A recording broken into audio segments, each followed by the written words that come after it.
to the republic for which it stands, one nation, under God, indivisible, with liberty and justice for all. Okay, welcome everybody to tonight's Board of Education meeting. Board meetings are generally held on the third Tuesday of the month. The Board of Education is a body of school district residents, elected by the community and charged with conducting school-related business. The meetings are conducted under the open meeting law, but are not open forums for the community. With that being said, visitors to these meetings are to conduct themselves properly and with respect to any other individuals at the meeting. The Board of Education reserves the right to remove any individual for improper display of behavior or inappropriate language. The Board of Education will have a period of time devoted to visitor requests, following any board presentations and the approval of minutes shortly after the opening of the meeting. Individuals wishing to address the board will be permitted to speak up to 3 minutes. A total of 30 minutes may be allowed for public comment. If we have any visitors tonight, we can go over the guidelines a little bit more closely when that time comes. Carla, could you do roll call, please? Ms. Hardy? Here. Mr. Aye. Absent. Mrs. Thompson? Sorry. No, I like that. Mr. Lamb? Here. Mrs. Davis? Present. Mr. Stabell? Here. Mrs. Emerson? Here. Mr. Z? Here. Thanks, Carla.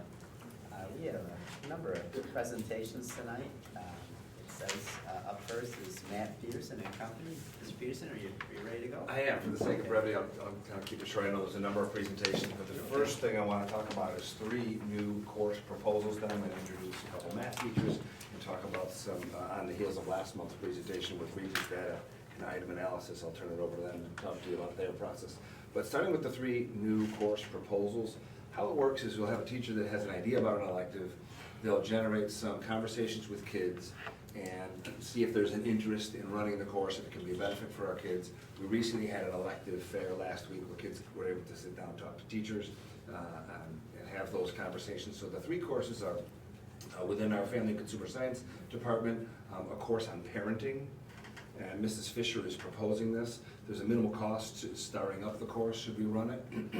There'd be some cost. They sell these babies, these dolls where kids use those, and it monitors how well they were cared for, and it teaches some of the skills that students would need later in life is parenting. So outside of that cost initially, the course wouldn't be any more cost than it would be any other course we run here with supplies and whatnot. But how it works is we will bring the course to you, give you a month or so to read it over. I know you had this last month, and then providing that you approve it tonight, when our students meet with our counselors over the course of the next couple months, and then they'll generate interest. If there's enough interest in the course, we'll run them. So Family and Consumer Science is proposing a course on parenting. Within our math department, there's a course proposed, Math in Art, and then within our phys ed department, a lifeguarding course. And those are the 3 new course proposals that you've had a chance to look over. So Ms. Bergman is here to talk a little bit about Math in Art. It was her proposal. The other teachers are not here this evening, but we'd be happy to field any questions you have with those courses or about the process for initiating new courses. So the math and art course, our math department wanted to have ideas for electives that we could have so that we could continue our students in math beyond algebra and geometry and stuff like that. We do have a lot of kids who have artistic talent, and we want to show them how that actually has a ton of math interrelated with it. So we're going to be talking about some upper level math. The students have to pass algebra and geometry in order to take this course, because we are going to be talking about Euler's formula and all of these upper level things, including matrices and how they all tie into the beauty of mathematics and art. So there is no cost to it, because it's just an additional course where it's going to be predominantly project based, so that we can do the art and then learn the math behind it and stuff like that. In talking with Brandon Brummert, what we'd like to do is only offer this every other year and then offset it hopefully next year, or the following year I should say. So this upcoming year with math and art, and then the following year offer hopefully a math and sports class so that they can learn the statistics and upper level math that go with that, but try and delve into stuff that the kids are interested in and keep them interested in math and not just be done with the core courses that the state requires. That proposal will be coming down the pipe next year. Math and sport. That sounds great. I think every kid's always said how's my math gonna relate to anything in life, right? There we go. I think it's a great idea to start showing them those interactions. Will they be proposed at the same time, the math and sports and? So they're offset because they can't, we didn't wanna tie up both teachers and stuff like that, so what the plan is that for the 24-25 school year, we'll offer the math and art, and then that also then gives Brandon, because Brandon didn't come up, I kind of went up to him and I said, hey, I know we want more electives, this was my thought on this one, can you, and he's like, oh, I'd love to, so he's gonna take the next couple of months to then plan for the following year, 25-26, to have something to. So when we had our electives fair and within my own courses that I was talking to the geometry kids, they're 10th graders, so I said, if you're interested in this, you have to take it next year because your senior year, it won't be offered because we'll have a different course and stuff hopefully, so. Perfect. Thank you. So do you think like you would be studying a specific artist and then trying to like determine like algorithmically how would No, that, so- or like how would you, or? No, there's a couple of different projects, Mr. Peterson has a copy and I don't with me. Would you like to see Um, this? Oh, I'm sorry, I don't mean to put you on the spot. No, I'm that's just okay. curious.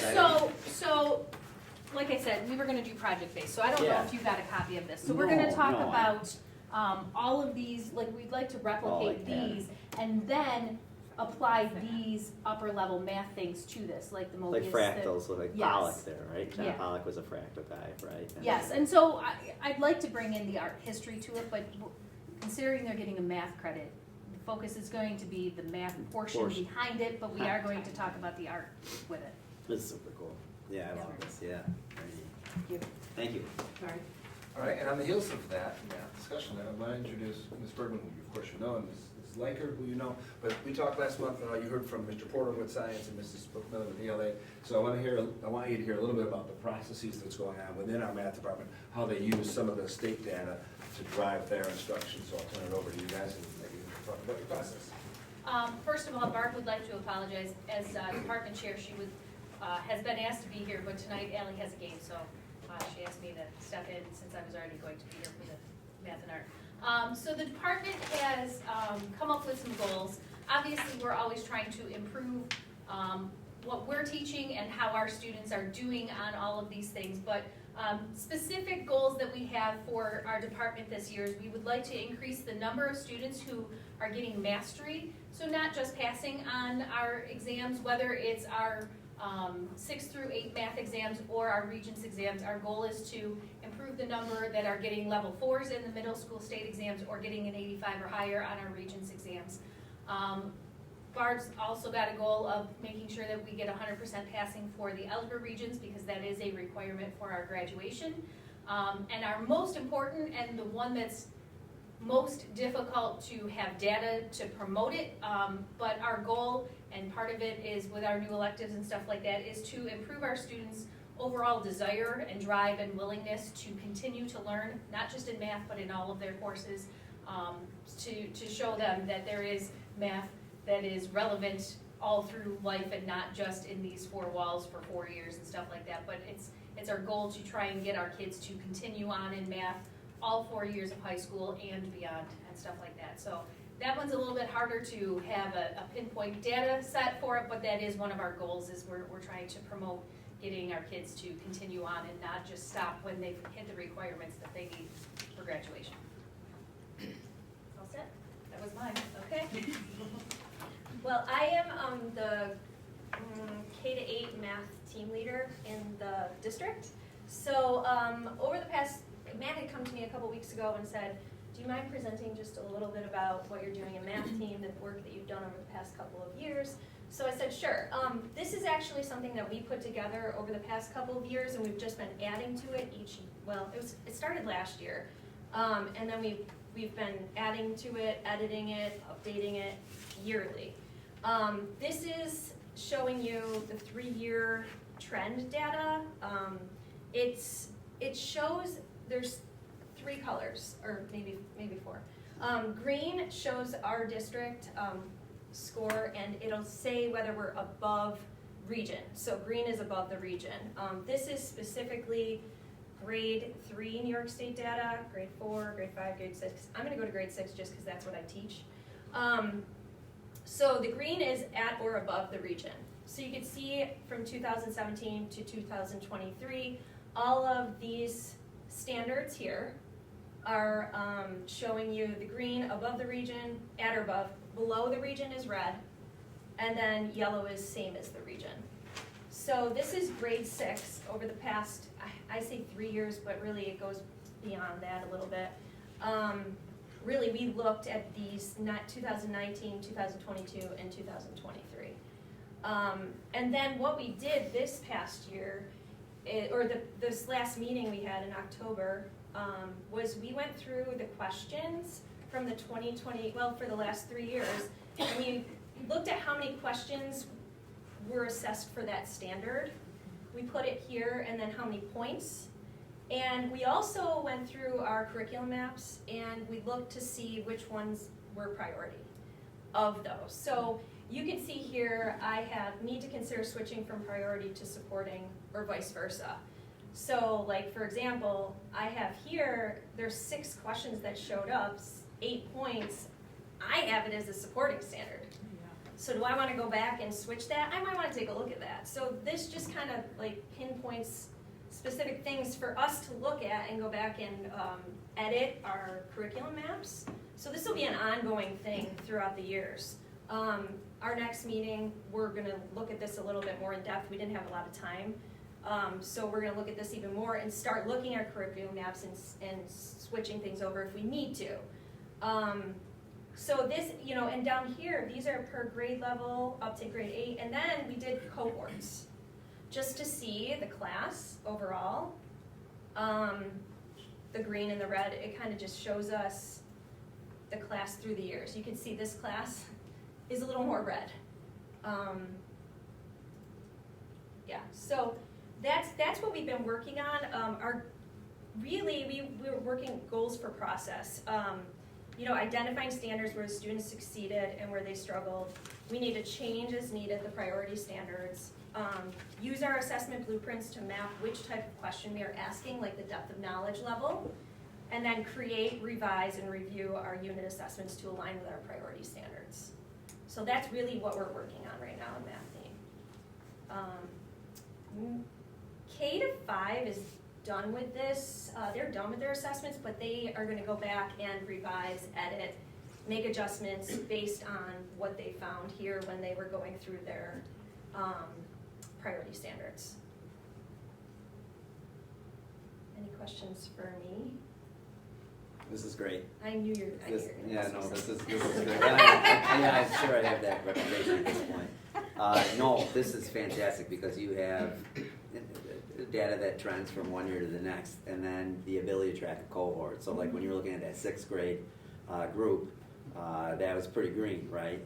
Yeah. And you would hope that that's going to trend it the same way from one year to the next, where you might see another one that's not. And I love how you said you have priority standards, that you're going to say, okay, well, like for me this year, geometry went up to 25% of the assessment from last year. So I know, hey, Just, you got more geometry prior to the assessment. So we see that a lot with geometry. It's not a big portion that it doesn't show as a big portion that's going to be tested, and then it's tested a lot. Then it's there, right? It's heavy, and they're like, why did they do right? that to us? Hey guys, it is there, and it's a stinker because it didn't used to be there in 4th grade. It used to be more 5th and 6th grade, and now it's like, where is this all coming from? And it's really, it's next gen, right? That's getting kind of pushed down lower and lower. So this is great to be able to pinpoint and then develop a goal from, and then maybe to step back and say universally, how is our K-8 program? Where is a deficit that we're seeing across the board, and how can we do it?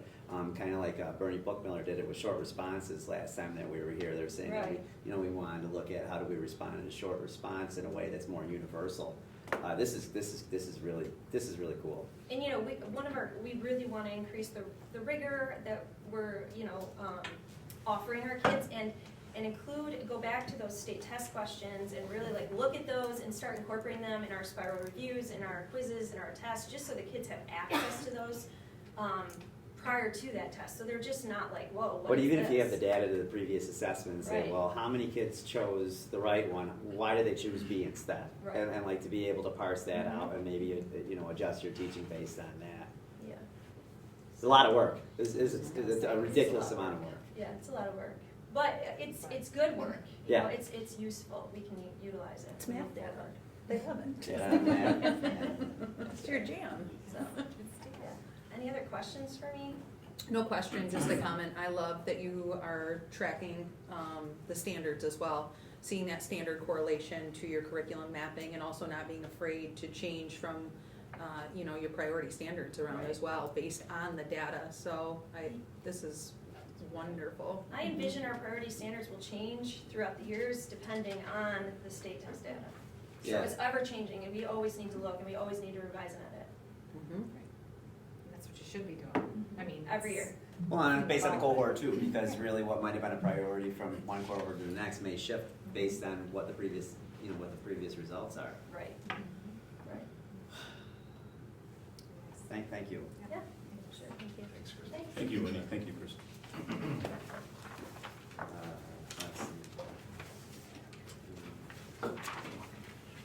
Okay, there's another company. Let me, This is going to be a nice little segue from the conversation you just had with Kristen. We're representing third, fourth, and fifth. I have Michelle Crawford and Robin Bonanno and Krista Jershug. They've really kind of taken the heart of this conversation, so I'm going to let them do the talking. So we can start, we just kind of made 4 bullet points, and Kristen talked about the data drive with literacy and math team, so we'll skip over that so we don't have to hear that one again. But we took time to do a pacing guide for ELA and math and kind of show, and it's public to all of you, all parents, so you can see the order that we do our curriculum in, what we're using for those resources. In the pacing guide, one thing that 3rd grade noticed a couple years ago is perimeter is actually a post standard for 3rd grade, and I had taught 3rd grade for a long time. I had a lot of people that taught 3rd grade before us, and I finally said, why are we teaching perimeter before the state test? Because they're never gonna think to add if we've never taught them to add when they're doing area. So we adjusted that, and now we do perimeter after the state test. And then another thing this year that we changed were that fractions we have taught right before the state test, and we always run out of time because fractions is a huge unit in 3rd grade. We teach everything from just basically identifying a fraction all the way up to what is an equivalent fraction, and that's difficult for a 3rd grader. So we decided to take fractions and put it in January, February, and so that way we can really teach it a lot longer, get it to mastery, and then go into area, which is a lot easier for them because they already know their multiplication and division. And then our elementary school, we're exploring new possible curriculum resources, and so we have a committee that's meeting. Currently, we've had 1 meeting so far, and again, later this week, we're having another meeting. And we're diving into different resources that are out there and trying to see what will best fit our school's needs. And we have a whole set of questions that we're filling out, and as we go through the resources to try to really match it up to what we really need here. So we're even looking at things with our curriculum as far as like spacing for the kids. There's a bunch of questions that Connie has for us that we're searching through the curriculums to see if they address those different things that we need a curriculum to do. And then New York Learns is a program that we are just going to learn about how to use it, but it addresses those rigorous questions. It will help us, once we learn how to use it, there's a way to take those previous state test questions and merge them into creating our own assessments or quizzes. It could be based on one standard, or you can take questions from multiple standards to really keep spiraling that review with the students. So that's brand new for us. We just, 5th grade just started looking at that because we just started teaching expressions and working in a little bit of that algebra in there, and so we went into New York Learns and we were able to type that in, narrow that down, and it spit out all of these state questions that are all ones that have been on the 5th grade test that involve those exact things, and then we're doing a lot, and we're gonna get to that slide and kind of talking ahead, but we're using that. We use that as our morning warm-up then when they come in. It's one of those state questions, like attack it, because the vocabulary is increased. Everything is a little different. That rigor that we talked about when Kristen was up here talking, all of that plays into it, so we're trying to make that be the standard for what we're doing in class, so that it's not that much of a difference between their in-class instruction and what the state test is gonna show them. So there's not that, confusion where I think a lot of that breakdown we were seeing was because that is just a different way of asking it. It's the same question. We'd say, we taught you this, but because it's asked so differently, it was scary and unfamiliar. So now they're starting to see it asked the same way. And I think that's helping. The exposure to it in all those different ways. So then we decided to break it down and how are we addressing our state test scores in ELA and how are we addressing our state test scores in math. So for ELA, being a third grade teacher, a big thing for us is it's their first year that they've ever taken a state test. Believe it or not, we've never talked about it and they all know about it. So it's something that they hear about even before we even say there's a state test. I don't address it in my classroom until it's right to that time and then we talk about it. But it's a mindset thing. So for a lot of these kids, it's really shifting their mindset to they can do it. So all throughout the year, we're really saying, you can do this. It might be hard, but we need to try. We have strategies to do this. So just start somewhere. And that's just a whole year thing that we really try to do because it is an important year for us with their first year being third grade that they take the test. For us, it's just increasing their reading stamina. We've grown to have a lot of kids who just think reading is a chore and they don't enjoy reading. So really trying to get them into passages that they like.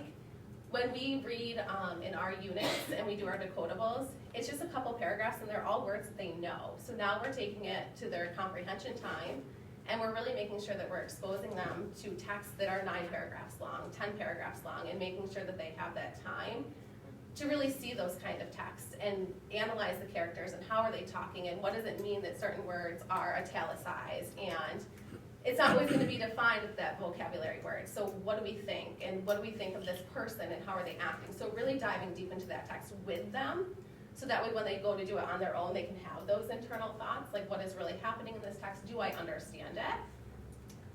And I know I'm jumping around, but we talked about that exposure to the vocabulary, the context clue strategies. We are starting day one. We're not waiting and teaching like context clues as a separate unit. We start talking about context clues in the beginning, and then every time a new text comes up, the kids are identifying, we tell them circle an unknown word. So they're circling it, and then we stop and we say, okay, how can we figure this out? And there are a few that still are like, oh, I look it up. Okay, but you can't always look it up. What do we do? And they're starting to use that better. And it's kind of nice to see. And I know, we laugh, but it is. I mean, phones are in all of our pockets all the time, and the kids feel that same way. So they're like, just technology will tell me. Nope, how is it used here? How is it different? So that's been a nice improvement too, because I do think they're more comfortable with it. They're starting to say, well, that next sentence said this, so it must mean that word means, that he's tired or I'm like, yes, that's exactly what it's like. So just exposing them from the get-go, like really starting to make that vocabulary discussion, context clue discussion happen throughout the whole year, and jumping in, but incorporating that from fiction to nonfictions. Our kids, we noticed, were having more struggles with that nonfiction text. So really pushing them to see how they can apply those same rules even to text that is not, with characters and setting. We're looking at text that is informational based, and it's helping them, I think, just moving from September to June, and all those terminologies and things are used year round. Right, because sometimes the test questions will say, go back to paragraph 9 or whatever, and if they don't know what a paragraph is and how to refer back to it, they need all those terminology. Or the stamina to go Right. back to it. Right. Like, I already read it. Yes. I am not going back. Read it again. So then talking about the text structure is not something that comes up in third grade. However, it's in answer choices.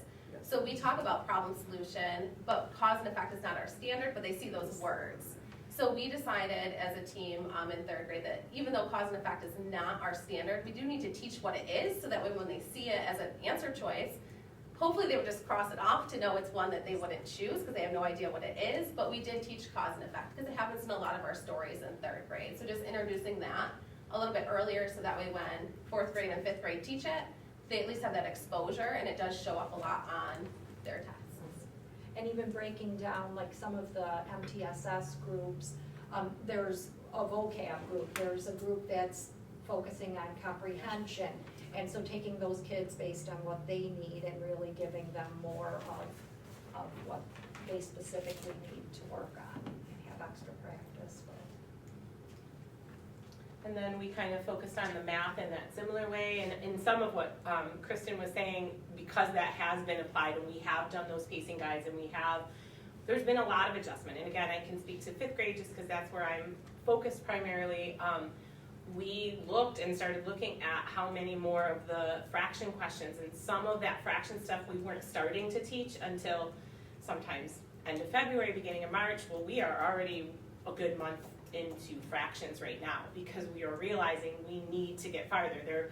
And it's not just teaching how to add fractions or how to multiply. We're also looking at like those, we call them scaling questions. Like they're starting to learn that a fraction times a fraction is always going to be smaller. I don't care. I go, you don't even have to answer it. When it asks you what the product's going to be, we don't have to solve it. I'm like, no. You tell me, will it be smaller or bigger? Well, it's a piece of a piece. It's going to be smaller. Like, yes, but just that concept, defining that to them and getting them to understand that I don't have to solve it. I just need to know that a whole number times a fraction is going to do this, and a mixed number times a mixed number is going to do this.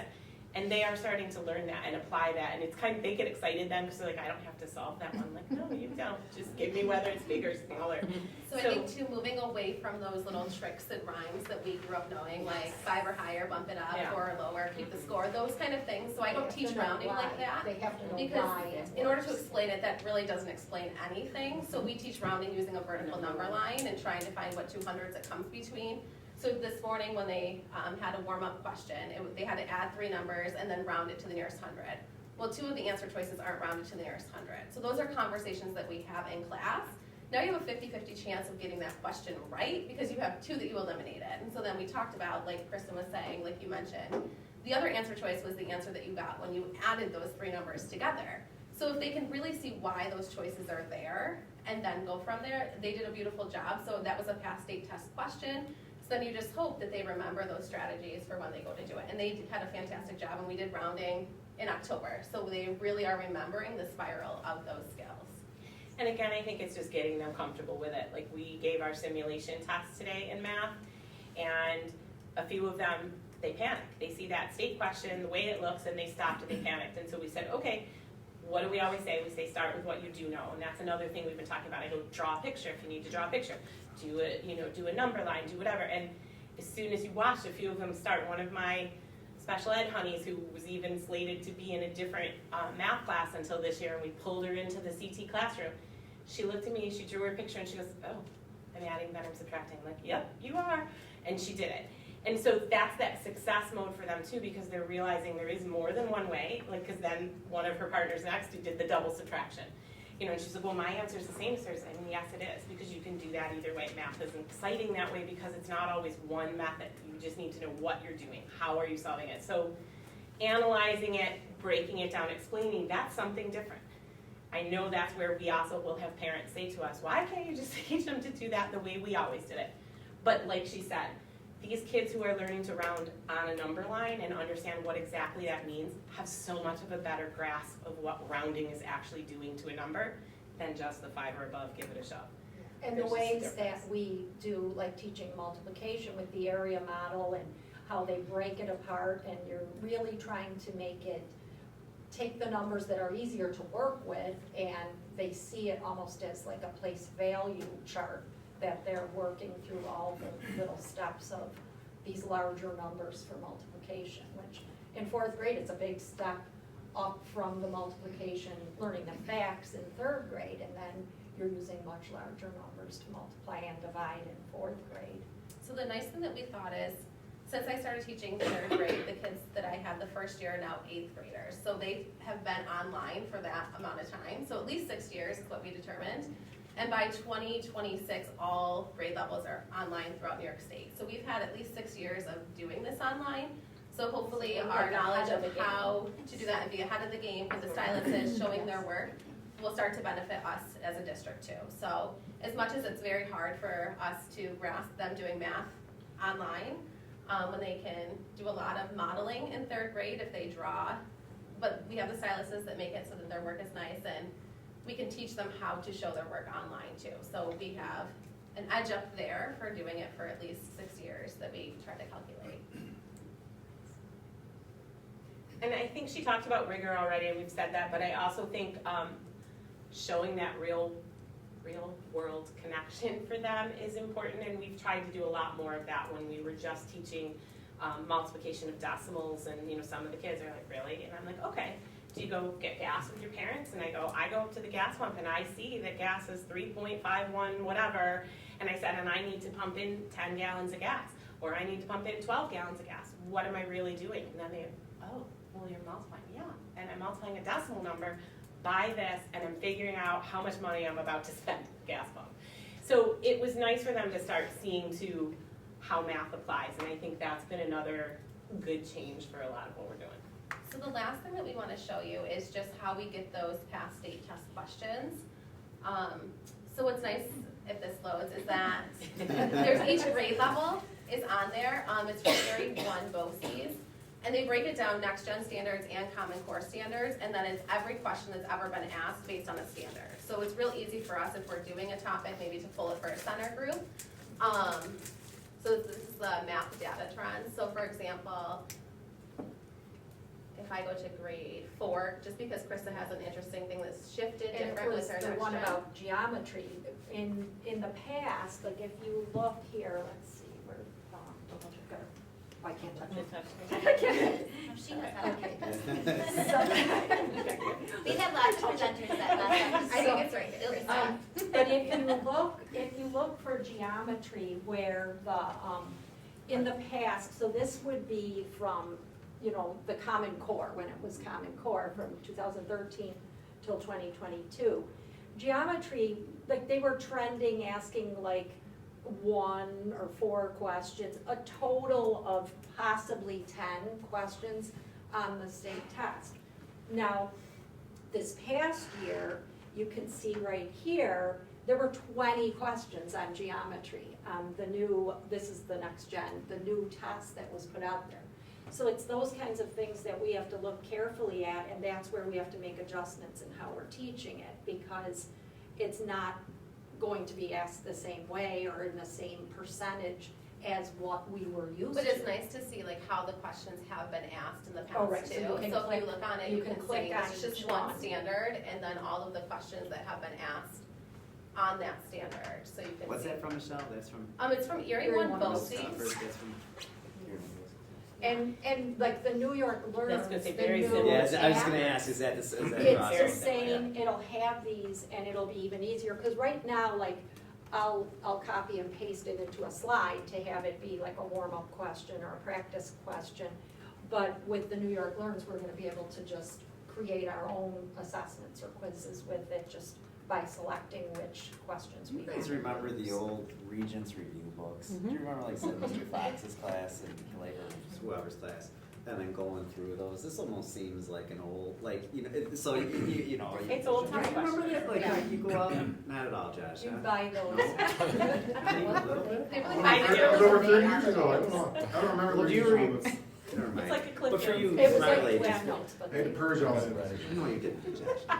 But it seems similar, like you would, Right. you would turn to a certain section, whatever biology was, and then you would look at those questions. Is that kind of like, or, in a sense, do you have the So ability New to York access Learns is like really nice specific because standards? you can even dial it down to like a 2-point question, Yeah.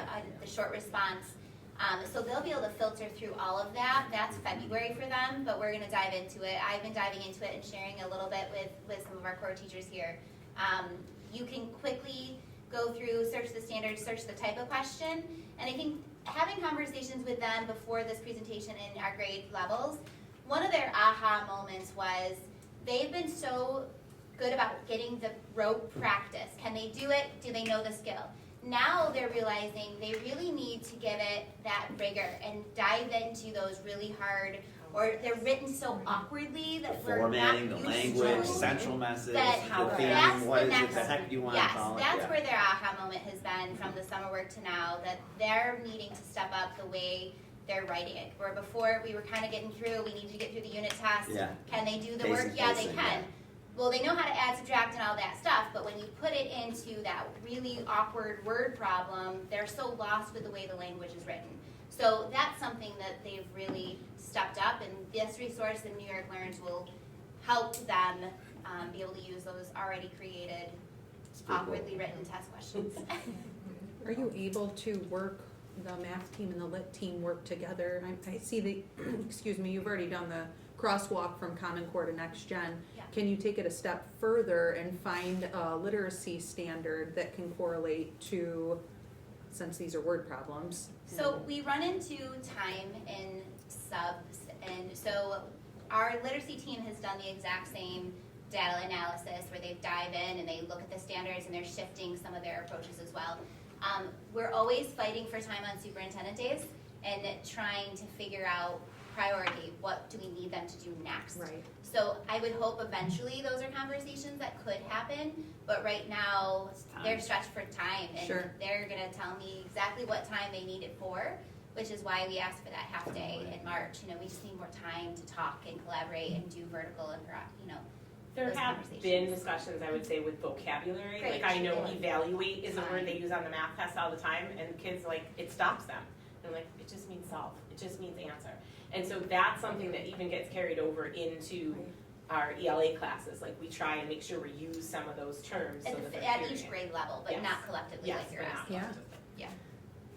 Any other questions? I know we have a long night of presentations. No, I know, I think you guys did a Thank great you. job, but I think for the math, it's tough, right? Because it's that parent aspect, and the parents are great when they support, but when they question and say, well, this is how I did it, it's really tough because you're teaching the place value opposed to how we learn the face value. And you're teaching that kind of that abstract opposed to the concrete that they want to see, and it's really hard to square, and I think they want that algorithm, right? And they just have to be patient.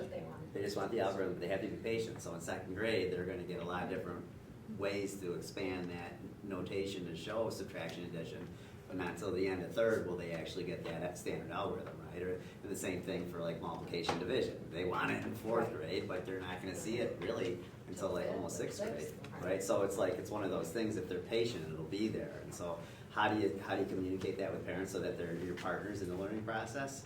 I don't know. I think the first step was to get rid of the notation Common Core and shift it to Next Gen, right? That's the trick there, right? To get rid of that, but some of those standards still remain. It's just how do you present it in a way where they're partners in the learning process, and I think that's all it really boils down to. I think some of that partnership or lack thereof comes from the parents' lack of understanding. That's There what have it been is. times that I sit down with Annabelle to do her math, and I can get you the right answer, but I can't Right. get it the way your teacher Right. wants you to do it. And I do think, like on behalf of parents, it does create a little bit of anxiety for us because we're like, ooh, I didn't learn it that way, so we're on YouTube. We're like, oh, show me how to do it, or I've got Meg Williams on FaceTime. I'm like, "Hey, what do I do?"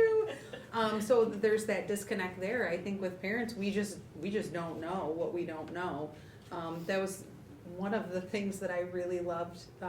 One of the only things I really loved during shutdown is that Google Classroom. Yeah, you got to see The it. teachers, they all went on and they did their lesson, but they recorded themselves doing it, and I was able to use that as an example for the rest of the worksheet. But I think that's a real thing. Parents What- just don't know what's how to nice do the is math. Yeah. Kristen Right. Liker, Mrs. Liker does a great reverse classroom, and so for myself, I love that because we can refer back to that during homework or study time, and we have those videos to watch, and it just drives it in more for the kids. So they hear it at school, they can hear it again at home, and that carryover is awesome.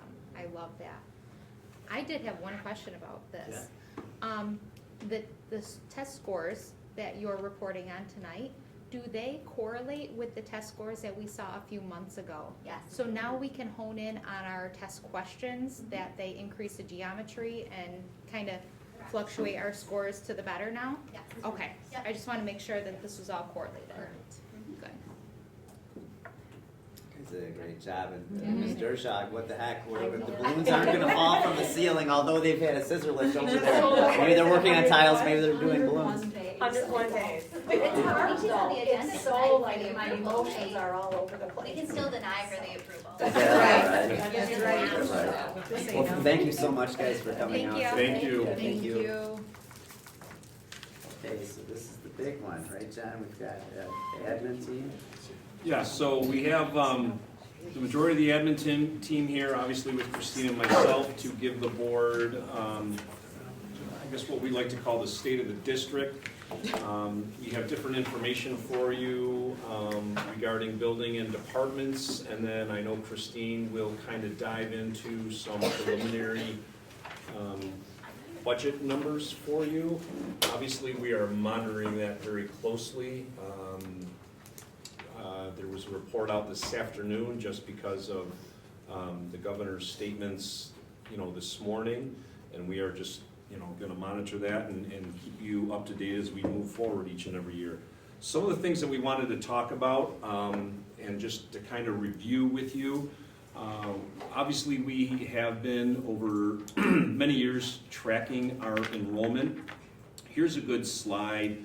I believe it goes back to 2009, and you can see that obviously over the last 14, 15 years, our enrollment is decreasing. The orange bar is the student to... This is the FTE count. Oh, is that the FTE count? Okay, I can't see that part. That's okay. So that's our full-time instructional employees. You may say, well, how in the world is our enrollment going down, but our staffing is getting larger? Over the last 3 or 4 years, that we've added on some positions. We have, the behavior specialist, we added on interventionists, some other specialists, we added on a social worker. So obviously those things come into play. One of the things that I think, the community knows, and I know that the board does know, is when you talk about enrollment, and it's just in this area that our enrollment is going down. Sometimes people equate that with, well then, you can cut 2 or 3 teachers. We could very easily lose 15 kids in a school year, and someone may say, well, that equates to a teacher, that equates to another portion of your staff. But if that was across the district, pre-K through 12, you're only talking one kid at grade level, which obviously doesn't work that way. So it's good to follow these trends, but sometimes it doesn't equate to what people may think. And then again, obviously with COVID and knowing that we really want to provide some extensive services to our students, that's why the enrollment has gone up. This next slide talks about the student to staff ratio. Obviously with increased staff and our student enrollment going down, that last bar is about 8 to 9. So we do have a good ratio, and I think we do pride ourselves on having that number to be low. We want to provide our students, certainly not 1-to-1, but want to provide our students, with some great and extensive, services here. And I think we do a very good job, in doing that, and we do have a healthy balance with that, especially within these last few years. Our free and reduced price families, obviously, certainly has increased from 2012. We're seeing more and more, families needing the free and reduced enrollment, so that plays a role in, us providing services to our families and students. And what's the impact? Our student enrollment is directly tied to foundation aid, and obviously a report came out late this afternoon and doesn't look good, but we receive, if you take a look at that third arrow, our foundation aid per pupil looks to be around $12,676 per student. But if you take a look at the reduction of, over the last 5 years of us losing about 60 students, you're talking $760,000 less foundation aid. Going into this next year, our foundation aid at this first run looks to be less than what we received last year, which is a concern, because in years prior, they used to have a save harmless and also just basically a 2 or 3% minimum increase in foundation aid for school districts. And obviously this is huge in our area for rural schools, because we are losing population, we are losing students, and the formulas and the foundation aid isn't coming into what we need. We have fixed costs, we have inflation costs, we have increases in salaries like every other district, and it's just not equitable in this area. Certainly the superintendents, including myself, have been very much advocating for them to review the foundation aid formula, to provide us some more supports, but over the next few months, we'll just see what happens. And again, right now it looks like we're actually going to have a decrease in foundation aid moving forward. So some of the highlights that I wanted to kind of preface, we as a small district have a lot of extracurricular opportunities for our students that are very well-rounded. Our band and chorus programs are strong, Page Turners, Math Olympiad, Run Club, Student Council, all of our academic adventure academies. Those are all things that we want to continue next year. Some academic highlights for us, we're trending in the right direction for ELA. Our curricular resources are spot on as far as evidence-based goes. We have worked really well with Christine and Holly to have a very successful expansion of band lessons. Holly has a replacement and a repair instrument spreadsheet for us, so we know what instruments we really need to kind of consider looking into. And then transitioning all grades to the science standards and making sure that we're purchasing those investigations and those hands-on BOCES kits. So all of those things are continuing forward. Kind of speaking to what John was just sharing about enrollment and staffing, you can see currently we have 22 sections from UPK to 5th grade. Next year we're proposing to have 21 sections. We're not losing a teacher. We're just proposing that we're not going to replace Krista's retirement, and we will fill it internally and shift our sections around. So when I'm looking at the grade levels, kindergarten seems to be the area to make that move first, having 40 students anticipated. Our class sizes are still going to be 13 up to 16, 17. Very reasonable, very manageable, still being able to provide that intimate educational support for our students, but still being fiscally responsible to our district. So looking ahead, some areas that we're going to continue to focus on the math curriculum.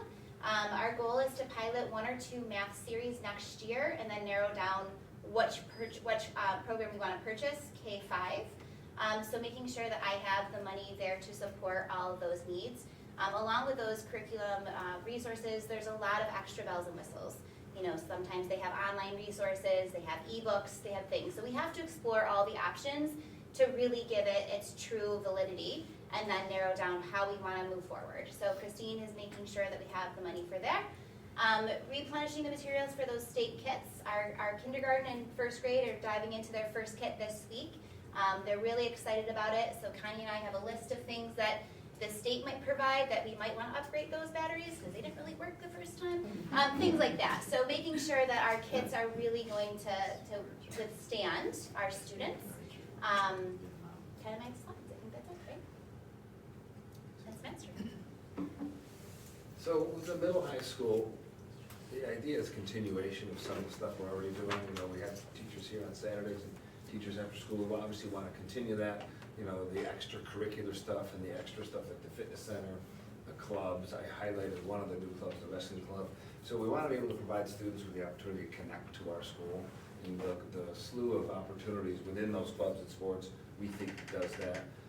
Field trips, not just the stuff where they go and learn economics, but the fun stuff too. Those are cool opportunities. So we want to continue to do that stuff. And then if you go on to the next slide, Christine,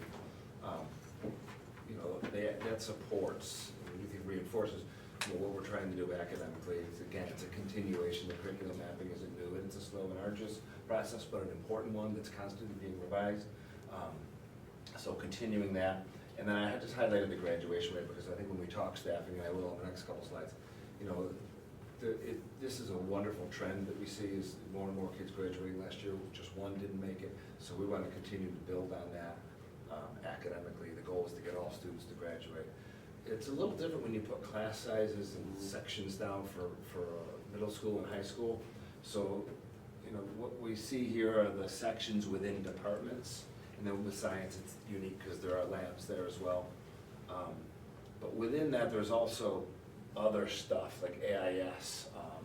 There's some independent studies. We actually offer some online learning for students that have medical needs. So you have to have staff being able to cover those. So in addition to the sections within the department, there's the extra sections that are covered. So the class sizes shake out this way. I think those are nice numbers. One of the things that I believed under my core is that students and teachers should be able to forge a relationship, and I think the small classes enable that to happen more frequently. So those are nice numbers, I think, when it comes to middle high school. I think the community and the parents who see these numbers should feel pretty good that their kids are in class sizes that are manageable for the teachers, that enable those relationships to take place.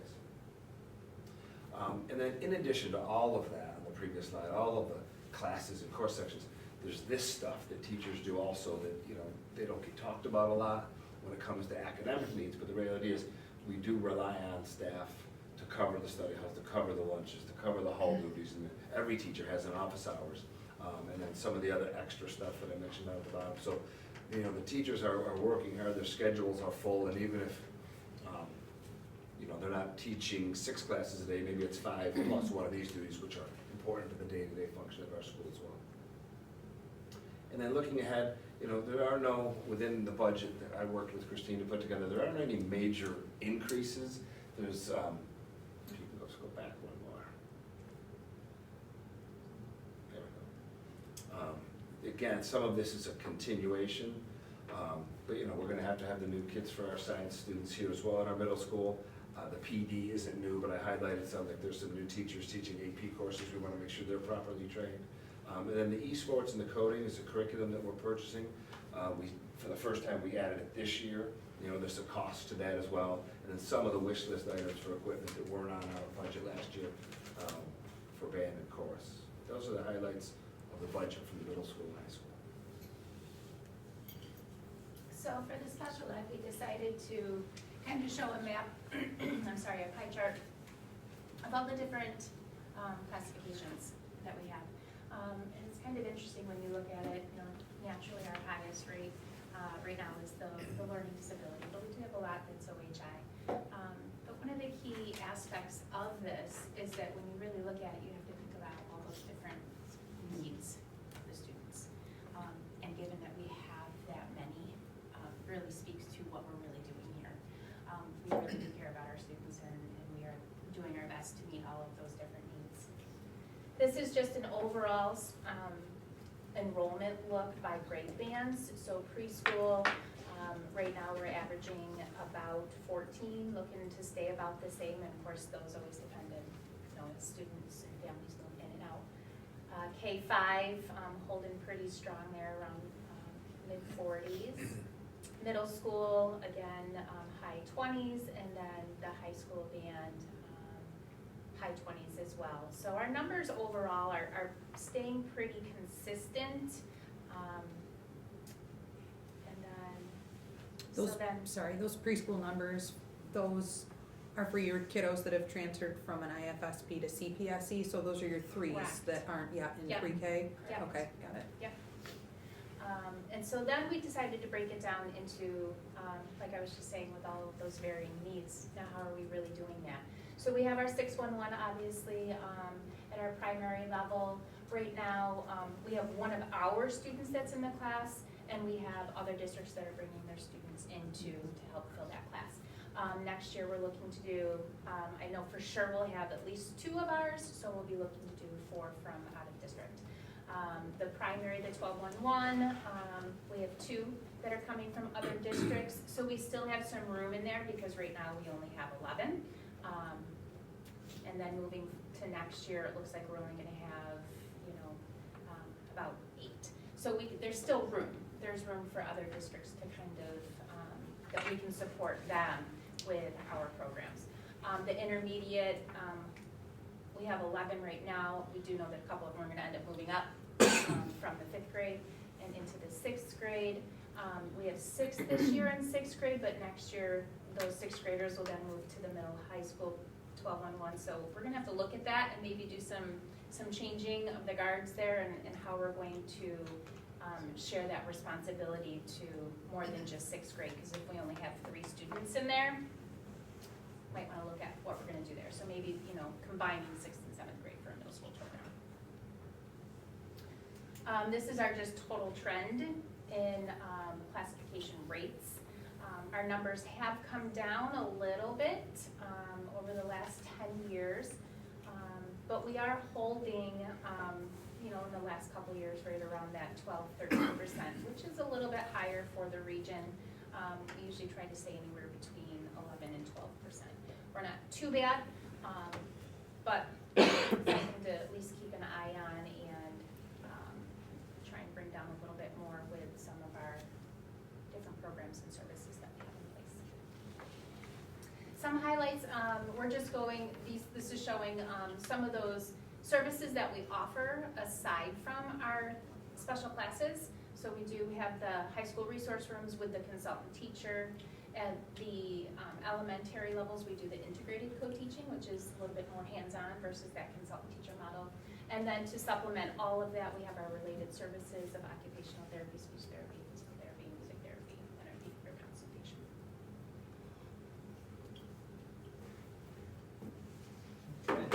My part is up next. In the world of technology, we have myself, first of all, and second of all will be Alex, our IT system support manager. And we are the two district employees here Monday through Friday. Then we go to our shared BOCES staff, so 2 days a week is Jeff, and 3 days a week is Jacob, shared staff through BOCES. And of course, there we get the, I believe it's 83% state reimbursement for those staff. Also included in my totals are 2 instructional staff, which would be Patty Butzek and also Tammy Cassidy at the elementary. So this is a list off the top of my head when I had to make this slide a week ago. I'm sure I could add more to it, but if we use the proverbial, if we got hit by a bus and someone else had to walk in and do what I'm doing, that's the stuff that I kind of came up with off just the top of my head. You can see it's a big mix between instructional side, which was my strength as a teacher for 14 years, but now it's also on the IT side, it's on the networking side, it's on the security side, lockdowns, camera systems, PA systems, all that kind of falls under our domain. A lot of what used to be also considered buildings and grounds kind of shifted over to the technology world because of the side of, it's connected to the network, it's essentially connected to the internet. So that is a sampling of things that we are working on day to day. Christine and I worked on, first it was a 5-year, then 8-year, then 10-year, then it came to be a 13-year plan of replacement cycle. This is the big ticket items such as not just Chromebooks, Sonic panels, but the infrastructure, the stuff you don't even see, like the core network switch and all the things that make everything work in the background. There is a possibility where 1 year we have $500,000, the next year $100,000, and we can't have those big fluctuations up and down as the years go on. So we tried to plan out what are the refresh rates for, say, 5 to 7 years for access points, and 3 to 5 years for Chromebooks, and 7 to 9 years for phone systems. And we tried to plan out what that would look like if we did a replacing, 2 to 3 cycles out of each of those main systems. And then we played around with, shuffling things around, make sure that we didn't have big spikes and drops. So I would say for the first 10 years or so there, we did pretty good. You can see the trend line is going not too heavily up. And we have ups and downs within there, but still, it looks a lot better now than it did when we first started, based on what we thought, we have a heavy year with lots of Toshibas to replace. And You this get year, robots at of course. 34, that looks like a big one there. Yeah, the one there. That's gonna be impressive. That was kind of in it. As you can kind of imagine now, that's 13 years out now. Imagine if we went 13 years in reverse, backwards in time, and back then said what we needed today. It'd be almost impossible to project because smartphones weren't even a thing then. Sure. So as the graph goes out, it gets more vague, as you can imagine, but based on our numbers there, the reason why the big jumpstart was we needed all new core switches. We did a new phone system, and we had a new PA system, and they all hit at that exact same time. It's rare that actually would happen because what we think is 7 years could actually be 9 years, or could actually be 13 years. So it gets harder to project the farther you go out. So we were really more concerned with, I'd say, the first 7 to 8 years out, just to see when systems we bought today would be replaced in 7 years or so. And the good thing about looking at it like this is you see that year you're gonna have a spike, and you can plan for it, and know that it's coming, and maybe come up with a financing arrangement, or create in the prior years, maybe when you have a surplus, put that in equipment or repair reserve or something like that. You can pull that from to utilize for it. So so you're not having a direct hit to your budget that year. So, but we wanted to take a look at that manner, and, you know, we didn't dive into that kind of detail, funding at that point in time for that year, but, you know, we will as we get closer to that. I think we're both going to be retired by then. Yeah, it could be, yeah, that's where Maybe. it is. 13, 14. Not to date ourselves, but. Yes. Okay, so Jordan was unable to be here tonight to talk about facility staffing, but we just wanted to go over his stuff for him. This is a picture of his department and the resources and staffing that he has available to take care of our facilities and grounds, maintenance, everything is listed here. He has a staff of 19. We're not proposing any changes at this point in time. Services that they provide, listed here, things that they do. You know, wax-free floor polishing is something they implemented, the Aquas Ozone sanitizer, which is healthier for the students and staff. Snow removal upgrades that we've built, we've incorporated. NYSERDA benchmarking, master library scheduler, master library work orders that they've now implemented. Zendesk ticketing system, door access controls that they monitor and manage, and Snyder building management, I don't know what that is. Kind of looking at a long-range facilities planning. This is the year that we do the BCS, so that'll give us some ideas of 5 years, you know, where things look going down the road. Some of the things, highlights from 23-24, we did the new sign out front in the fall of 2023, that was broken, and good thing we ordered it when we did because it broke. So that was done and completed, it looks beautiful. Our capital outlay project this year was for $100K was the HVAC in a science room. We're doing the library and community room carpet and replacing some ceiling, a large quantity of ceiling tiles in the library. The capital project 2020 still had $124,000 left on it. So we used those funds to do HVAC for the CSE offices, and we're doing some interior door hardening. The district office and community room don't shut properly, especially important during a lockdown. They have to go out and key the door, they stick. So those two doors are gonna be replaced and tied into the door access control system. So you have to swipe to get in, and then it'll lock down when things get locked down. So that secures the staff here that's right in the front, right by the front door. Fitness center HVAC, that was done through the ARPA money, that was $135,000. That's still ongoing, the work is being done this spring. Playground at the elementary school, we're still waiting for approval from SED, but we anticipate that work in the spring of 2024.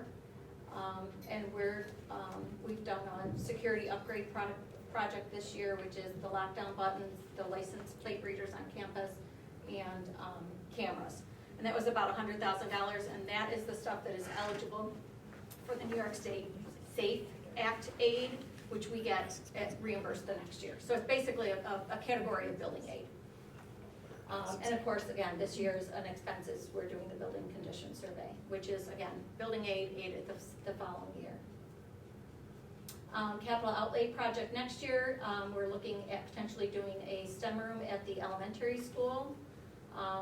Another project that he'd like to do, it's a little larger of a project, is pavement, sealing, and striping here campus-wide. Security update, we want to continue with that on our budget line, so that kind of stays steady. If we can keep that in the budget. Taking care of a student entrance door replacement at one of the buildings. Additional cameras in the buildings as well, and again, door access controls and interior hardening, door hardening. Capital Project 2023, we had our first kickoff meeting on January 11th. Met with the architects, the engineers, and our construction manager, who put together a timeline for the project.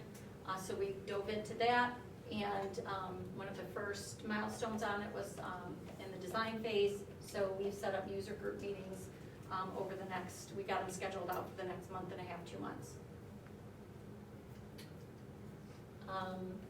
Transportation, Josh. Transportation, okay, well, as you can see, we have 22 people there, me. We have 15 full-time drivers. I mean, I'm sometimes driver. Our bus attendants, we currently have four attendants, 2 mechanics who are also drivers certified as well, so depending on the day, you know, they can perform a multitude of roles. But we did go down one run this year when we had a resignation. We were able to squeeze a couple runs together, and it's worked out pretty well so far. And we're proposing maybe having a full-time, like substitutes, or we don't have a sub right now. We have one sub. She resigned, or she retired.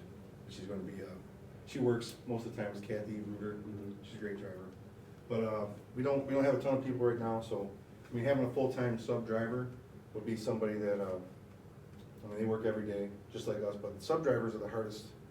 It's the hardest job to do as a bus driver, and it's the hardest position to fill because I mean they have to know every run. I mean, a lot of drivers are driven for 30 years and they couldn't get on another bus run, and take the kids home. So I mean, it's a very important position. So it needs to be. I mean, if you have like one person that can every day do that, and because there's always a need, and even if they're learning all the runs, they'll know all the runs, and they can. And it gives a little peace of mind for the district and for all the kids, and for me, having somebody here to do that, and we're still available. I mean, we still drive, and mechanics can drive whenever. They're very good, and they know the runs, and we know the runs, and when we have to do what we do. But I think it would be a good thing to have for us. I mean, it wouldn't be in addition to be that same amount of drivers we have, so it's not adding on people. So And beyond what he has here, his only other sub is a half-time sub that's available on call. I mean, I do have other morning, people. So. Yeah, I do have another person who's can drive probably starting in the fall, and I got a couple. I mean, if we needed to hire other people, I know I could get them. It's hard to get subs, but we do a pretty good How job. long are your longest runs? Like, how long does it take to go out, pick everybody up, and come back? Like you're talking like a in-district run? Yep. So the longest any of our runs are, I mean, they're less than an hour. So, but I mean, you have high school and elementary. I mean, that's time the kids spend on the bus. There might be a little time getting out there and then getting back, but nobody's on the bus. Besides, kids that go out of district, they're gonna be on the bus a little longer. Because that's just the nature of I mean, you go to Rochester or Buffalo, and we have 3 runs to go out of district, one to Mount Morris, and we take 3 stops to Buffalo, which are all canceled tomorrow. But then Rochester, we have a group, yeah. So, but those kids are on the bus a little longer. So. How long, like for tomorrow, with the weather, is extra 20 minutes on those longest runs? Well, that's the thing, you never know, because our run to Buffalo, I mean, we have to go throughway. So we go up throughway, and you're on the 290, and you're on the 90 going south, and you're on, I mean, all it takes we were a little late to one of our stops this earlier year, because when a car turned over on the 290. You guys are on the 290 in the mornings, but, short little merge lanes, a lot of traffic, and it can slow you down. I mean, sometimes the kids on the bus, but, we have monitors and stuff on the bus, and they're all, it hasn't been a problem, so. So Josh, if a driver was sick for a day, Mhm. we did have the sub there, that would be a couple of benefits to all of the drivers, Sure. because it would keep you back, Sure. and then if something comes up on the road, Sure. you could handle it and go there. And these people and the other person would be there every time. We have had subs in the past where we've had more subs that are working a lot and they're there and we call them in, but somebody's there right away and because. But if you're out and a problem happens, it's. Well, I got people at the garage too. But it's. Eric and Chris. But, right. Mm-hmm. But you're the boss, you're the man, right? Like, that it's So what's your question? I'm just saying, I'm not giving, He's I'm highlighting your saying that importance. this +1 is going to help you in the Yeah. long run, and probably Sure. the rest of the drivers Oh, yeah. and your staff. It's gonna make Sure. it run more smoothly, and I think more. Sure. Heck, I'd probably use more, honestly, I mean, but, it is what it is. Yeah, I mean, that's just- I'm not trying to talk you out of this No, one I know. person, I'm just saying it's a benefit to everybody. Yeah, definitely. Josh, I don't know, I want. No, man, I just think I'm talking out loud, I think it's a good addition. Bottom line, I didn't mean to come off, No, did it come off poorly? I'm sorry. How No, you're all often, right. how often do you find that you have to deploy outside of your full-time drivers, so yourself and, How often do I have subs? well, Let people out? yeah, subs that you have to pull from your mechanics or, yourself? Is it, A couple times a week. yeah, Yeah, depends. I mean, I And can sometimes- see it being at least one full-time driver that you would need to. I don't know how to do it. It's like, just such I was a a paper boy, I unique. couldn't get the papers to the right houses, let alone kids. I would not know where. Yeah. There's That's just why so I'm not- much, you I can't couldn't figure out. The Someone house is couldn't not just one walk of in these and things. apply right now, they just have to come with so much and have to know these routes and Well, sure. I would that's- imagine this utility driver might even be more of like a veteran. Well, yeah. maybe they would Could be- wanna well, shift that's how- into that That's how it role. would work, that's how I envision it, like, because we have to rebid our runs every year. Yeah, And so there's people there that are, like we have now, that are very good at stuff like that. And that'd be something that'd be right up their alley. Some people are great at doing their run, and, get them, where's Maple Road? They're not right, they don't know where that, but they can do their run, no problem, yeah. But some people that are really good at that, so. But then even for a retirement, right? Like somebody retires and then this person could shift Lineman? into. Well, it depends, I mean, this, Possibly. this would be like something that anybody would bid, like people that are full-time drivers would bid on that, it would be just a position they could bid on, because we have to rebid every year. You never know, because sometimes, if we have people that move out of district, all of a sudden, like the special needs runs could, or they're one could come in, and then you'd have a person there, because some districts, like Pembroke called me and they were, are you don't know anybody want to sandboard? They don't have anybody to cover, kid moving the district and they're going there, they don't have somebody to cover that position. And they have to try to contract out or something like that, and that's gonna cost them, a lot of money, so. But yeah, we have 11 in-district runs right now, 3 out of district, 269 trips we took last year, sports trips, 14,720 miles. Gosh. Field trips, 111, that was 6,836 miles. And our total miles trailed for the year were 292,124. And 45 DOT inspections, all our buses passed 100%.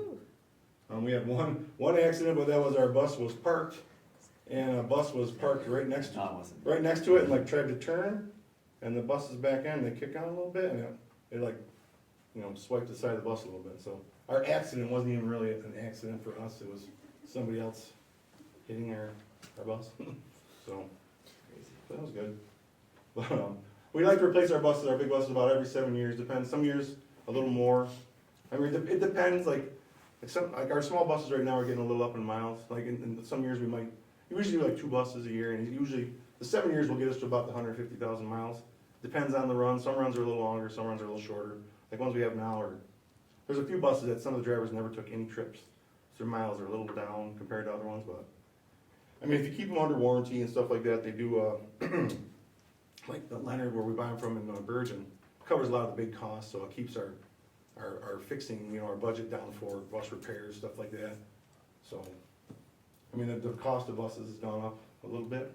They're about 170, I think, right now, what we're looking at for the diesel buses. They've done they got a new model coming out too, the IC buses. They kind of reconfigured the cockpit and stuff like that. The basic bus is the same, but they look a little different. But they're nice buses. When's the electric hitting? What's the? When do we go?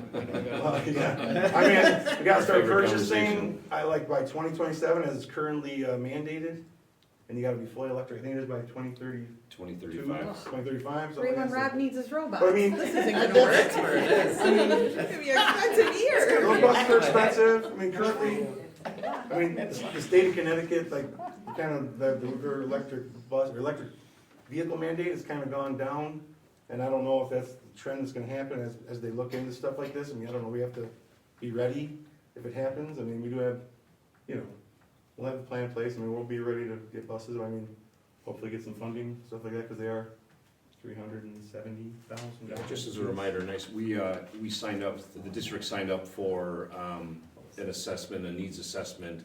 We're just in the queue. I'm assuming sometime probably in the spring, there'll be people out here doing a survey to gauge, everything from, and I know that Josh has already put it together, how many bus runs, how many miles do you go, what are the times, stuff like that.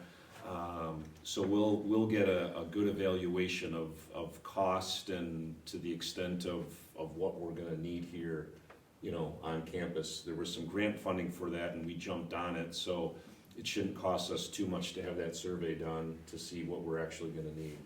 I'll be honest with you, you know, every week that goes by and we talk about this and articles come out, I don't see this happening in 2027. I think The current technology is just they're not. jumping the gun with all of this, and I just, you know, if anything, I can see possibly a hybrid where maybe we do get, you know, 2 or 3 buses and, you know, we kind of test it out and maybe it does work, but I can't see fully going to something like that, because every district would have to do that, because if we're gonna travel down to Jamestown or go to Attica, how, you know, How do you where's get the back? charging Yeah, station for 3 hours? You wanna get Well, there. you know, and I think for our community, you know, I mean, we have a large campus, but not as large as some of these other campuses that have the hills, and I can't see it, so, The but, battery power you lose during cold weather too is like, you know, studies are coming back on that, it's not. correct, and all you need is one bus not to work with a handful of kids on there, and, it's not gonna be pretty, so. Yeah, they need to improve the technology, I think, before really, if they had a battery that could last 600-700 miles or something, that might be different. Also, what about your mechanics too? Like, are they gonna be ready to go to? Well, there'll be training available, I mean, through Leonard and stuff, they always have trainings, like we go out and, they fly them out to the, you know, where the factory in Tulsa, and they do trainings out there, and there's other things online, so, and things over in Virgin, so whenever, anything comes up like that, they'll be ready, That's doable. so. I mean, maintenance will be less on electric buses for a lot of things, but there'll be different things that need to get done, so. Thanks. Thanks, Josh. And I didn't mean anything. I didn't want to. No, I'm just. State your question. Yeah, state my question, I'll be more direct. Okay, so. You can hang out. Picture him dunking on you. What do you want? Thank you, Josh. You're welcome, thank you. Thanks, Jeff. Thank you for bearing with me. So, we're gonna kind of transition into a little bit of an overall, look at our budget. I didn't have a lot of information to be able to provide details at this point in time, literally hot off the presses at 5 o'clock this afternoon. We got some information on the governor's, the state aid runs. So I tweaked this a little bit to give you a little bit of that information, but I plan to just be a little high level overall so you see things. So we're gonna talk about some historical revenue and expenses. I took out fund balances and reserves when I thought, gee, last month you guys, or November, you looked at the fund balance and reserve plan and approved that, so we don't need to rehash that. I did do a bit of a rollover budget. It is completely first pass. It is wish list. Josh wants 3 buses. We might get 3 buses. We might get 2, I don't know. But, you know, we're gonna be looking at these things. So I'm thinking on you, but, Careful, he punches back. I know. And then again, from the revenue side of things, the executive budget proposal just came out. Details will be forthcoming, and I will present to you our first pass of the tax cap calculation and looking at some of our options. Revenue history, obviously our revenue tends to go up. If you look at the orange line there, the orange bar is our state aid, and that makes up about 67% of our budget, so we're kind of, you know, reliant on our state aid. The other 23% is our tax levy, and the rest is either, you know, miscellaneous stuff or appropriated fund balance, but the bulk of our resources come through the state aid and tax levy. Our expenditure history over the last, again, this is since 2012. That lighter blue line is salary and benefits, about 62% of our budget. 13% is debt service. 10% of our expenditures is BOCES services, and that is in the, I don't have, that's not a color, associated with a color. Contractual supplies, 11%, and equipment and capital is about 4% of our budget. For the 24-25 year, these are just some of the assumptions. Obviously, we had some contracts that settled this year. We did a review of our enrollment and staffing, as we've talked about earlier.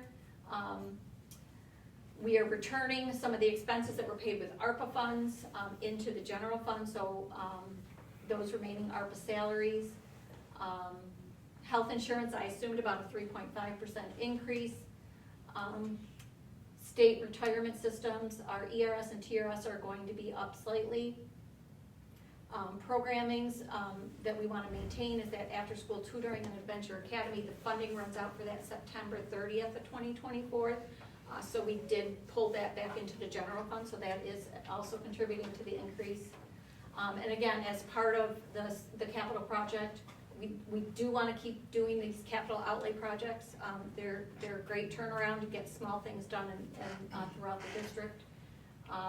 They get quick turnaround time at the state for approval, so that works. And then continuing with that $350,000 interfund transfer to capital. So we did that last year for the playground. We want to keep our debt service level, and you'll see that when we do the tax cap, it has impacts on our tax cap calculation, so you want to keep that stuff steady. So we want to continue that. It will only help us fund the capital project and make our debt service for the capital project be less when we do go to fund it, and hopefully, obviously, reduce our borrowing and reduce the costs associated with borrowing. And again, we incorporated $487,000 for 2 large and 1 small buses. I know it's sticker shock at this point in time, but no, we're scrubbing these numbers. Right now versus the adopted budget, so our adopted budget was $24,094,600 for the 23-24 school year. Right now, the proposal is at $25,542,372 with everything in there. So that's a $1.4 million increase, which is a 6% increase. I took another look at it a little bit just to kind of give you guys a little bit of perspective, because when we adopted the budget, we didn't have those budget amendments that we did for the 611 and the 1211 additional revenue. We went from having, 4 kids last year from other districts, and now we have 5, 6, 7, because we have 2 in the 1211. So we had done those budget amendments. So I kind of factored that in, and so if you compare it to that, with that including those budget adjustments, our increase is really 1.2 million, which is 4.9%. So if we start looking at working against those numbers, so we're going to start looking and diving deep into that. On the revenue side of things, we did get the executive budget proposal. Obviously, the deadline was February 1st. We got that literally 5 o'clock today. Right now, the preliminaries numbers are only showing a $265,000 increase, or 1.61% overall in state aid. And again, that's the largest portion of our revenue sources. And really, that increase is mostly driven by increases in expense-based aid, so BOCES aid and transportation aid. So what we spent last year, or this year, is what's getting funded next year. So because we have, and John talked about it earlier, full phase-in of the foundation aid formula, our 24-25 foundation aid is actually a $43,457 decrease, so we're not getting any increase on that. So that's of the about 15 million we get in state aid, that's about 10 million of it is foundation aid alone. And next up will be from the governor. There'll be obviously the battling of the state and advocacy being done, and we should have some better numbers by April 1st. The tax cap calculation, first look, CPI is 4.12. The allowable tax levy growth factor is capped at CPI or lower of CPI or 2%, so it's going to be capped at 2%. Therefore, the allowable levy growth factor is 2%. The tax base, which is your assessment growth factor, is 0%. So therefore, your tax levy limit based on these calculations, so it goes, starts out with where were we last year, and it comes in and it does all these pluses and minuses. Adds in prior year pilots, takes out this year pilot, subtracts out this year's pilot. And in the end, bottom line, we're at 3.02 is our maximum we could go to, and that would yield the district $165,252. In taking a look at that and your options, I gave you over here some 0% increases, 1%, 1.5%, 2%, 3%. and what that would look like. And then I did that up here with 0, 1, 2, and 3, and what that would mean on what the rate would be, and what a bill would be for on a $100,000 house. And so therefore the change from, so all things being equal, obviously this 1,854 is all things being equal, and comparing each one of these numbers to that. So if we went to 3%, a $100,000 house, the bill will go up $56 over the course of the year. And this is the full value tax rates, historical values over the last, since 2011 and 12. So if we went with a 3%, it would, just if we estimated it that, it would be 19.1. Which is less than what it was in 2011 and 12, is that? am I reading And what are that? the three, you see, remember that triangle, I'll show you later on, probably in one of my standard presentations, but I do that triangle, all the factors that go into the calculation of the rate. The rate is one thing, but it's based on your assessment, your equalization rate, and those are two things that are outside our control. The only thing that is in the district's control is the levy. So this rate has been driven down by reassessments.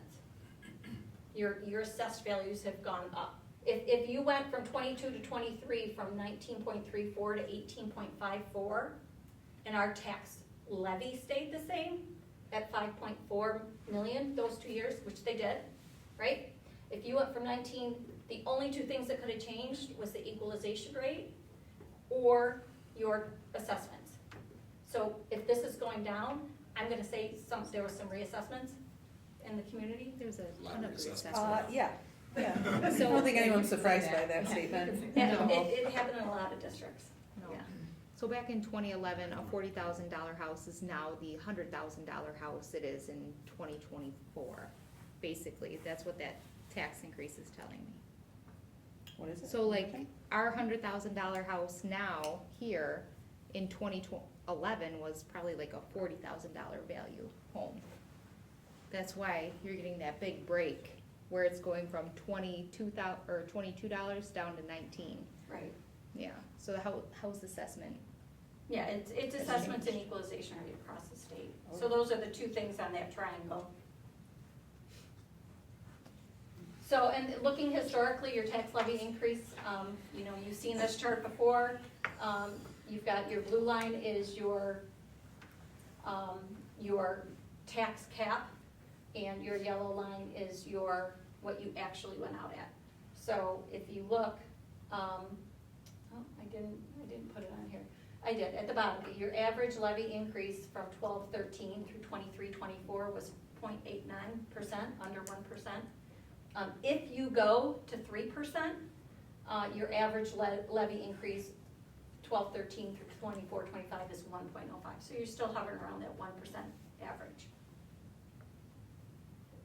So, next steps. We're gonna obviously continue to closely monitor the state budget development. I know there's a lot of advocacy going on about this foundation aid. Genesee County, I think it was on average overall at a decrease for 1.6% overall for all of the districts in the state aid numbers, and that's just not gonna cut it. So I know there'll be some work on that. Obviously, we're gonna be, reviewing school building and department requests. We're gonna review current year performance to see where we're gonna end up this year with fund balance.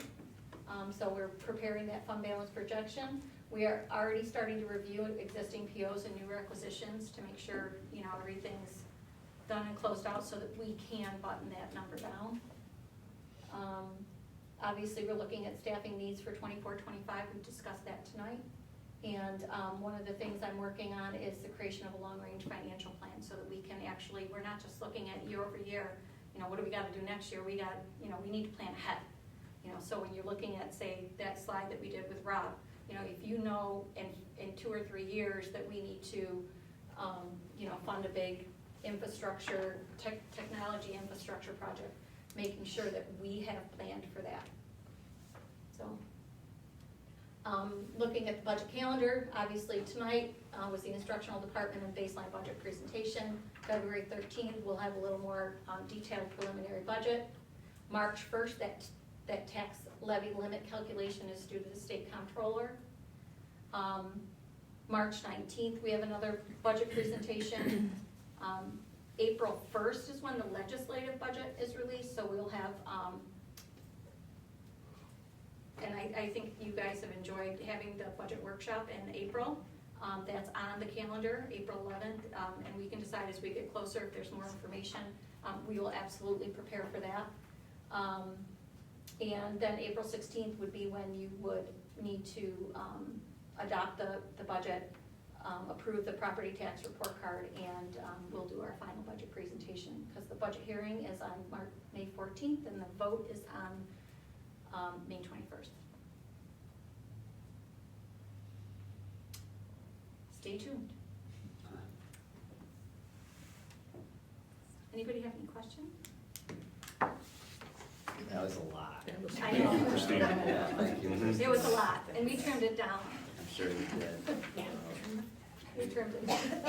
I appreciate the amount of detail that goes into something like this, but this is for me the first time in the 5 years that I've sat here that I've gotten this kind of depth and got a bigger idea of what was going on. Well, we shifted it a little bit this year. You know, in prior years, at least since I've been here, we've done the instructional presentations in February, and you know, it's kind of after the fact, you know, and here we are scrambling with not much information from the state as far as what the budget's gonna look like, and a short window to look at, you know, what's in the rollover budget and scrubbing things and saying, you know, do you really need this, or can we wait this year, or is there a creative way to fund this project? So it gives us a little more time to look at, you know, the revenue to kind of fund the initiatives that we want. So, you know, we're not initially going out saying, oh, we can't do this. You know, it gives us a little bit more time too, and we should hopefully have some more information. And it also kind of sets the stage for, you know, explaining what are we doing in our buildings, what are we providing our students.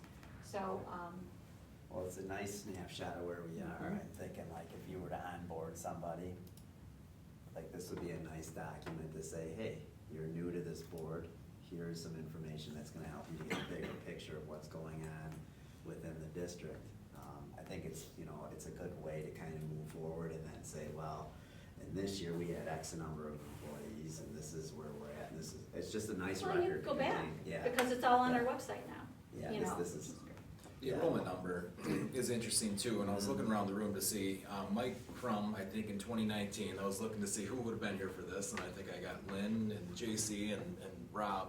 So remember, he told us that we were flat, and if you looked at those numbers, that it was down and then it was flat for like 4 years, and he said that was where these rural districts were expected to exist, but then we went down again shortly after that presentation, so. And one of the slides that I pulled out of here is live birth data. So, you know, and that percentage of the kids that were born and then that ended up enrolling in kindergarten. It doesn't show a big dip, but it does show an overall trend, which is people are having less children and, you know, less live births, less kindergarten enrollments. It's just a trend, and it's nationwide. One of the tools that we purchased, one of the software tools which is going to help with this long-range financial plan, is Forecast 5 Analytics, and in there's a piece called Comparative Analytics, and that's where we got those charts that show, you know, the expense history, the revenue history. I pulled out the fund balance and reserves, but that's in there. The enrollment data, class sizes, all of that information, the live birth data, and you can see that for any district. And you can look at it by county, certain things, not everything, but certain things by county. You can compare yourself to, you can create actually your own peer group.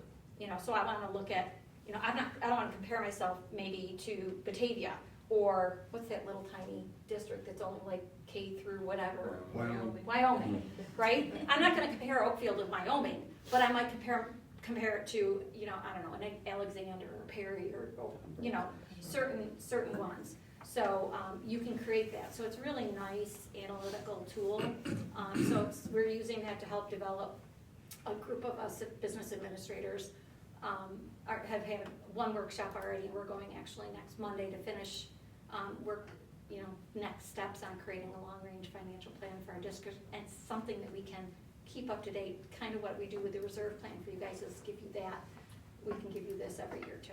So, really kind of helps guide when you see something like this, you know.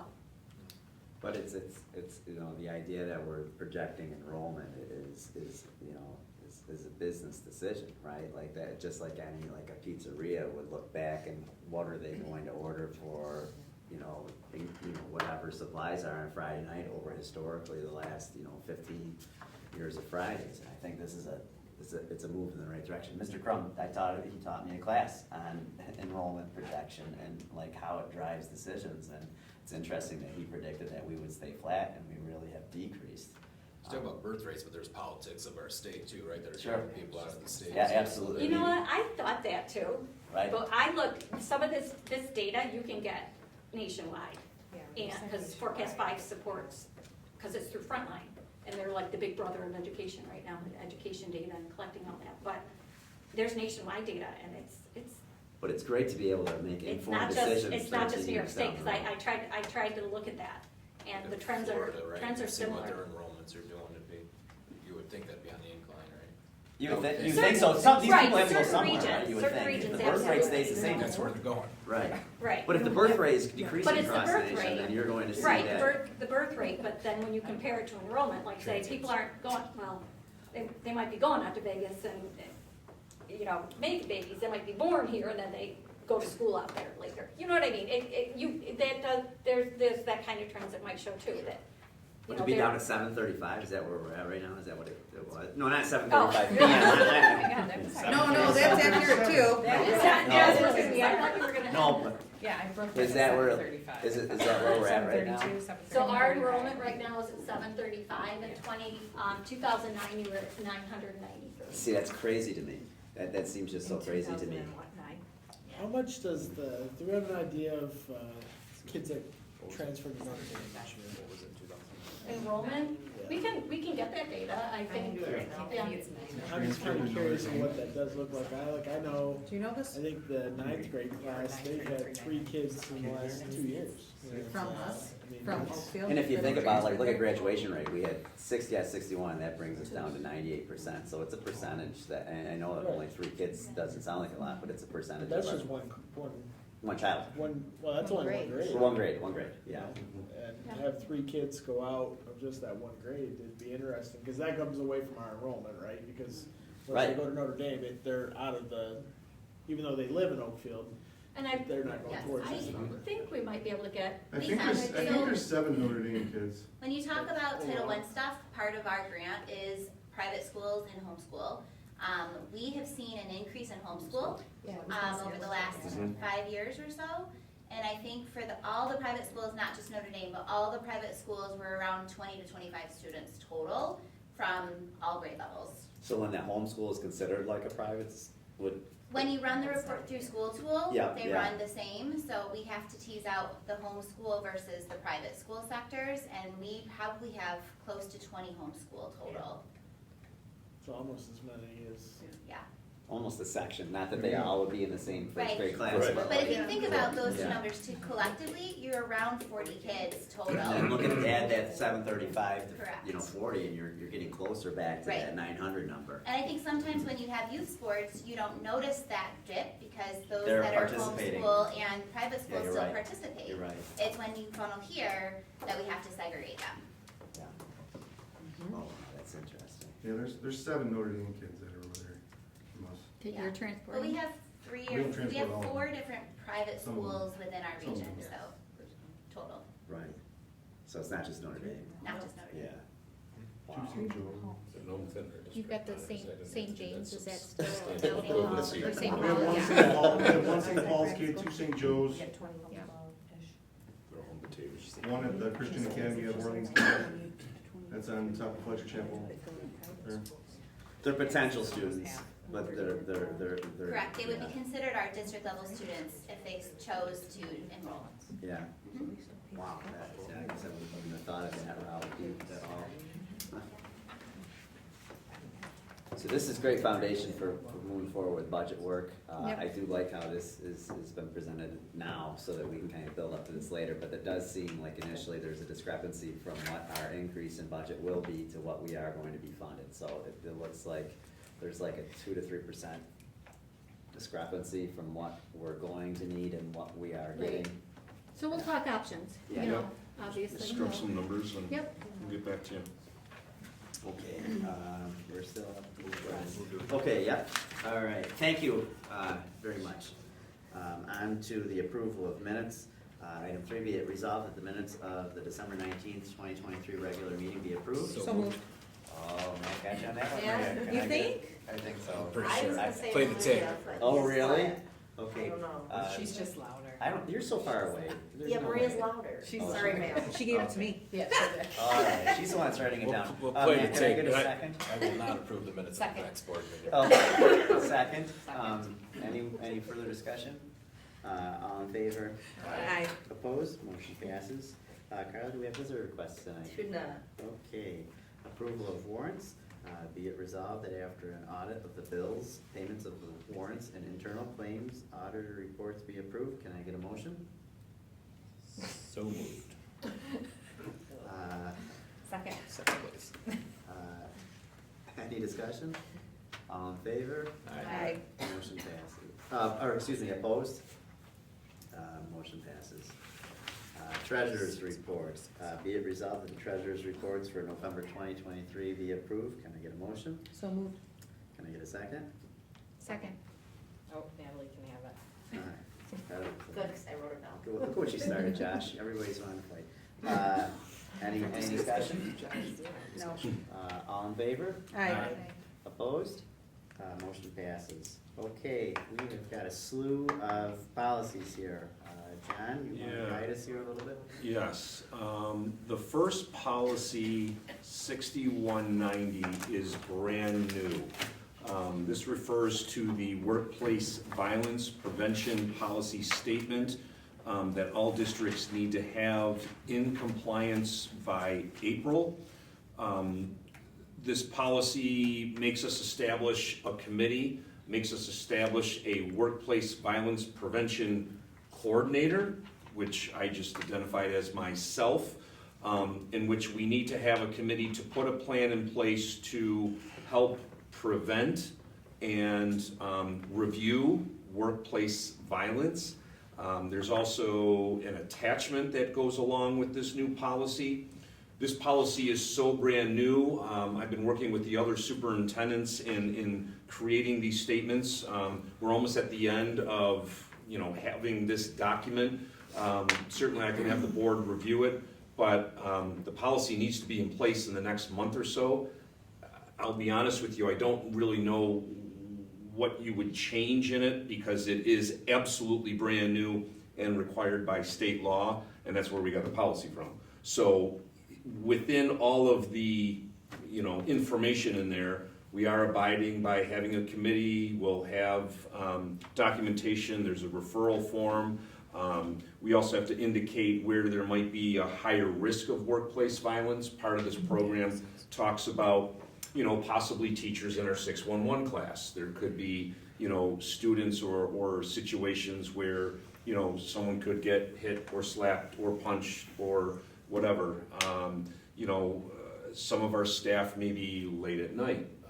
Just making sure that we're checking in and providing all of these, avenues to prevent workplace violence. Our secretaries that sit at the front desk, you have someone that comes in and is mad and upset, could that possibly be a higher risk? So we're identifying all of that, we're going through all of the, the protocols and procedures there. I would ask that the board, do approve it tonight because again, we need to have this approved and, the district needs to be in compliance by April. The other 5 policies kind of fall in line with this policy in the fact that, policy 3420 talks about non-discrimination and, along the anti-harassment in the district. And when you talk with one of these policies, then the next policy of sexual harassment comes into play. So 6.2 through 6.6, they're all kind of interconnected, and that's why they're all on here. One is sexual harassment in the workplace, other is anti-harassment. One of them is the Dignity for All Students Act, which our old policy actually talked about complaints and grievances by students. So we're just updating that to be in compliance with the Dignity for All Students Act. And then there's the Title IX and sex discrimination, which again is referenced in the other policies. So we kind of lumped all of those in together because 3 of those additional 5 policies have referral forms that we needed to update. So that's those 5 remaining policies. A lot to read there. I do recommend, like I said, at least approving the first policy, but the other 5, again, we just updated it with the terms and new referral forms in case we ever had a situation here within the district. So I think when you look at 6190, it's definitive in nature, right? So I'm not really sure, and what I mean by that is you get definition after definition of, what the committee should look like, who is the person that's responsible, how do you report? It literally acts as a dictionary in some places because it's showing you what the terminology is. I don't know how we would edit or change that language. So it's really well written. I think they're all well written. I'm ready to approve them all. I do have a question. Matthew, I don't Sorry, feel Matt. sincere there at all. I have a question on this one. So there's a supervisor who's in charge of basically this, and then there's a committee that it would go to. So there is a committee that needs to be created, which would include myself. Because Okay. if there was ever an incident of a workplace violence situation, it would probably come to me. What this committee does is they put this document and policy statement together, which we've done most of the work. I just need people to review it. And then annually, you need to review if there were any incidences of workplace violence, basically your policy, those situations, and then there's certain people that need to be trained. But you need to have a committee that annually reviews what your policy statement is. If there's other areas that you identify, it's almost kind of like a preventative review of all of this. You just need to have a committee that reviews that. And it has listed, you're gonna have, possibly some union leaders. I would grab people from every department. Obviously, the admin team has this shared document where, I've asked them, can you come up with some scenarios where you think someone might be at higher risk for a workplace, violence situation. So that's what all the districts are creating at this point, and we're just sharing that information. So one of the things I have been hearing though is there's almost like a director, if you will. Not that I suspect you would ever be accused of any of this stuff, but what would happen, what does that look like? So That's just the one part So, that I'm not right, saying, so so if the- an accusation was Correct. made against the supervisor, who would Right. that fall back to? There's no language in here that suggests who the next person, we're adopting a very similar policy through our board, and that's the one thing that came up is who's Okay. the second in line? So the other 5 policies, and I'll get away from your question, the other 5 policies do have, like the Title IX coordinators, both Christine and I are trained in that. Yeah. Because, like you said, if there's a conflict of interest, something like that. This work, and I will go back and take a look at it, you needed to have a point person for this, which again, I just designated as myself, since I'm putting this together. I don't know if it says designee in case they're, Convenes and coordinates the activities and plans of the Workplace Violence Prevention Committee. So that next paragraph after listing you is what defines what they do. I can't imagine something that's confidential like that would go to a committee per se. I could see the committee, you know, looking at policy as an umbrella policy, but they're not gonna. Isn't this the actual umbrella? Everything is shoots, so it's like dendritic, right? It shoots off of this, so like it would coordinate, like what JC's doing with safety, or Rob's doing with safety, or our TIG training, like wouldn't that all kind of, our threat assessment, like doesn't this kind of encompass all of that? And that's why all of these other policies are offshoots of that, so like, the dignity for all students. We have a DASA Matt, aren't you the DASA? Building principals are the DASA. DASA coordinator and Lynn are, so like, you've got layers of, I suppose, of people that wouldn't necessarily be as the language here is the co-coordinator, but would be responsible for. So like if that's a great question. Yeah. Would they report directly to you if there was a DASA issue, or they would go to the building? They would go to the building, yeah. Right. So as this policy reads though, if there was an accusation made of workplace violence, retaliation, anything like that, it would be reported to. And here's where we have to be careful, Okay, and that's why I included the other policies. gotcha. Don't confuse this with workers' comp, don't confuse this with, you know, harassment or anything like that. This is and you can, it's a physical, verbal threat, abuse, imminent danger type of deal. Gotcha. Some of the teachers that I've spoken to, when I said, you know, when you do review this, please make sure that you're not thinking, oh, this is about someone slipping on the ice outside coming in or leaving from work. This is completely separate. You know, when they define violence, they mean, you know, an act of violence. It's a little different than, you know, a sexual harassment or anti-harassment or a Title IX. Okay.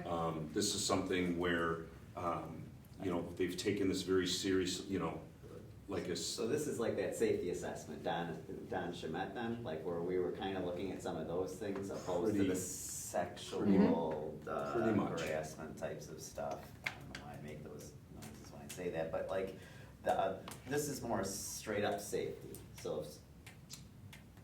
Correct, and I'll say this. I read it, like I mean. Right, the state has seen an uptick in relationships going bad, and, you know, boyfriends, girlfriends, spouses coming to places of employment to create, you know, issues.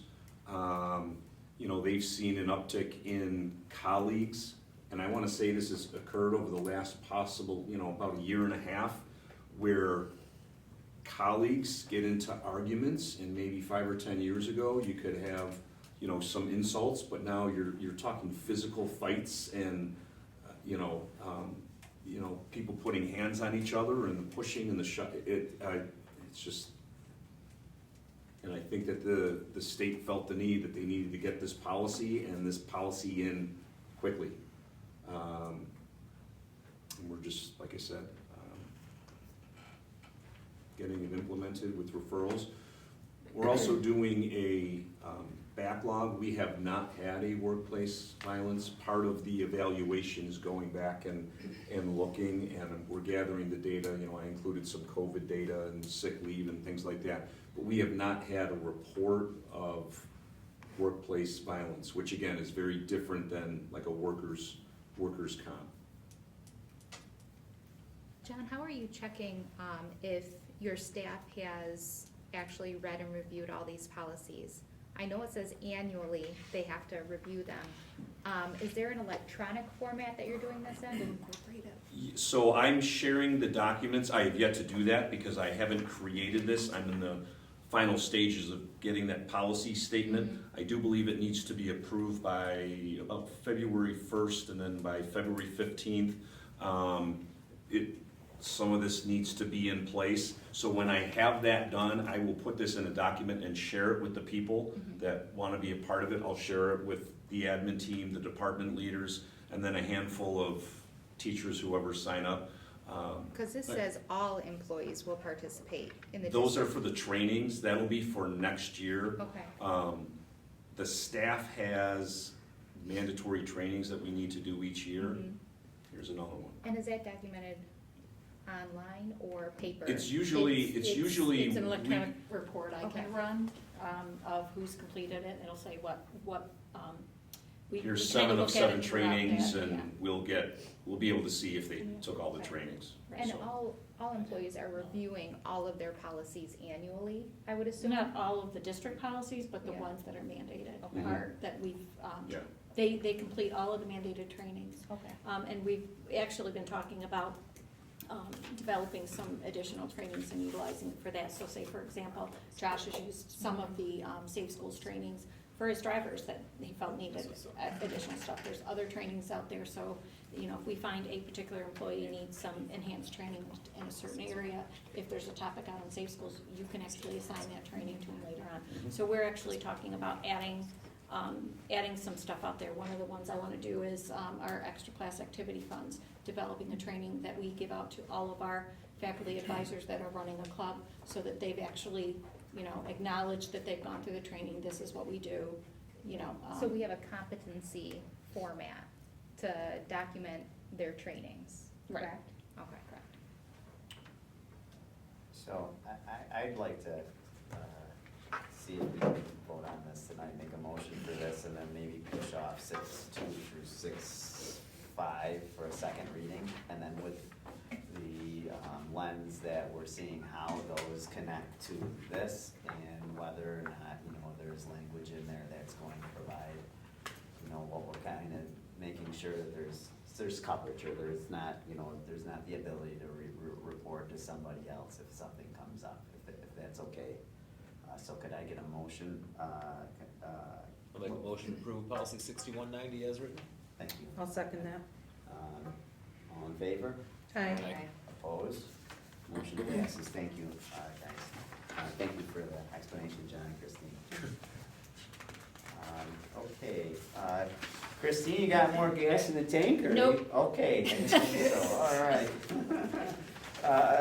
John, how about you tonight? What you got for us? Yeah, real quick, just want to mention to the board that this morning, our entire admin team met with Ala Breve Consulting, met with Nicole, and we sat down for a few hours, and we were able to kind of digest the data needs assessment that the district conducted from all of those surveys.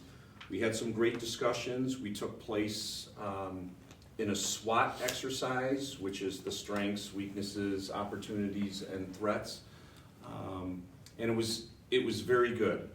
Very good discussions. We started talking about, you know, our strengths, our weaknesses, things that we can improve upon, and we started to identify some district goals. And I know that the board at our next board meeting will be doing the same exercise. And I think it'll be very interesting to see, you know, how it aligns up with what our, you know, admin team figured out. And then come in March and April and May, in prep for next year, the district will be, you know, putting together, you know, some district goals to, you know, move forward. But, you know, I appreciated the admin staff being able to read the report, to look at some of the information that was presented to us. Very eye-opening, and it was a good morning. And I'll just tell the board that and the kids out there, if you're watching this, I'm watching the weather. I'm watching the weather like crazy. I'm getting emails like crazy from kids saying, close school, close school. Some of those are also coming from teachers and other staff. But we're just gonna sit tight for now, and we'll evaluate it in the morning and see what happens. I heard you signed a petition today, John. Yes, I received a petition with over 70 signatures on it. Yes, the kids are all gung ho, and I like to say I'm right there with them, but I have to justify it. You know, I have to justify it, so. And I think they picked the youngest kids in the middle high school to do this. The most impressionable. Yeah, they were just so little, and they came in there with their backpacks. Right, yeah, Cute. That's how you make a movement, I like that. right. I walk down the hallway and I don't get a hi, Mr. Fiskus, I get the snow day. So, but we'll continue to watch the weather, but we're good for now. Thanks, John. Amy, any updates? Not a lot. OT's going well. She's in, got her feet wet, getting through everything, seeing students, so that's a great sign.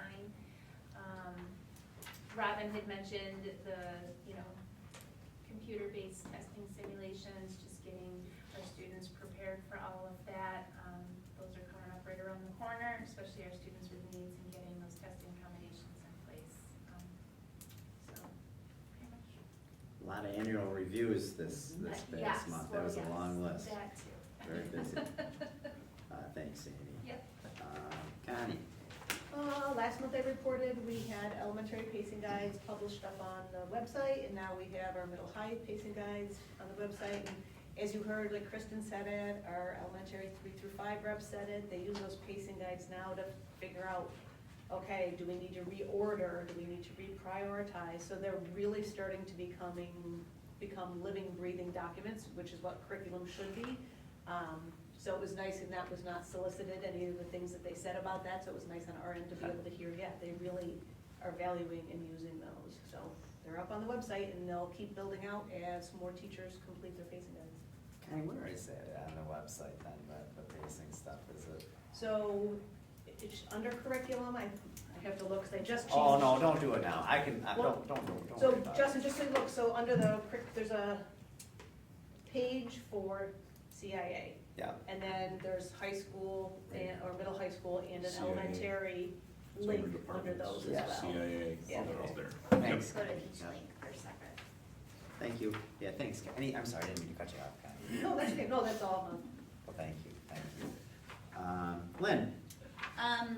Last week Connie and I went to the New York State Literacy Initiative kickoff, and we dove right into those 7 briefs, and we are thrilled to say that we could have taught the class.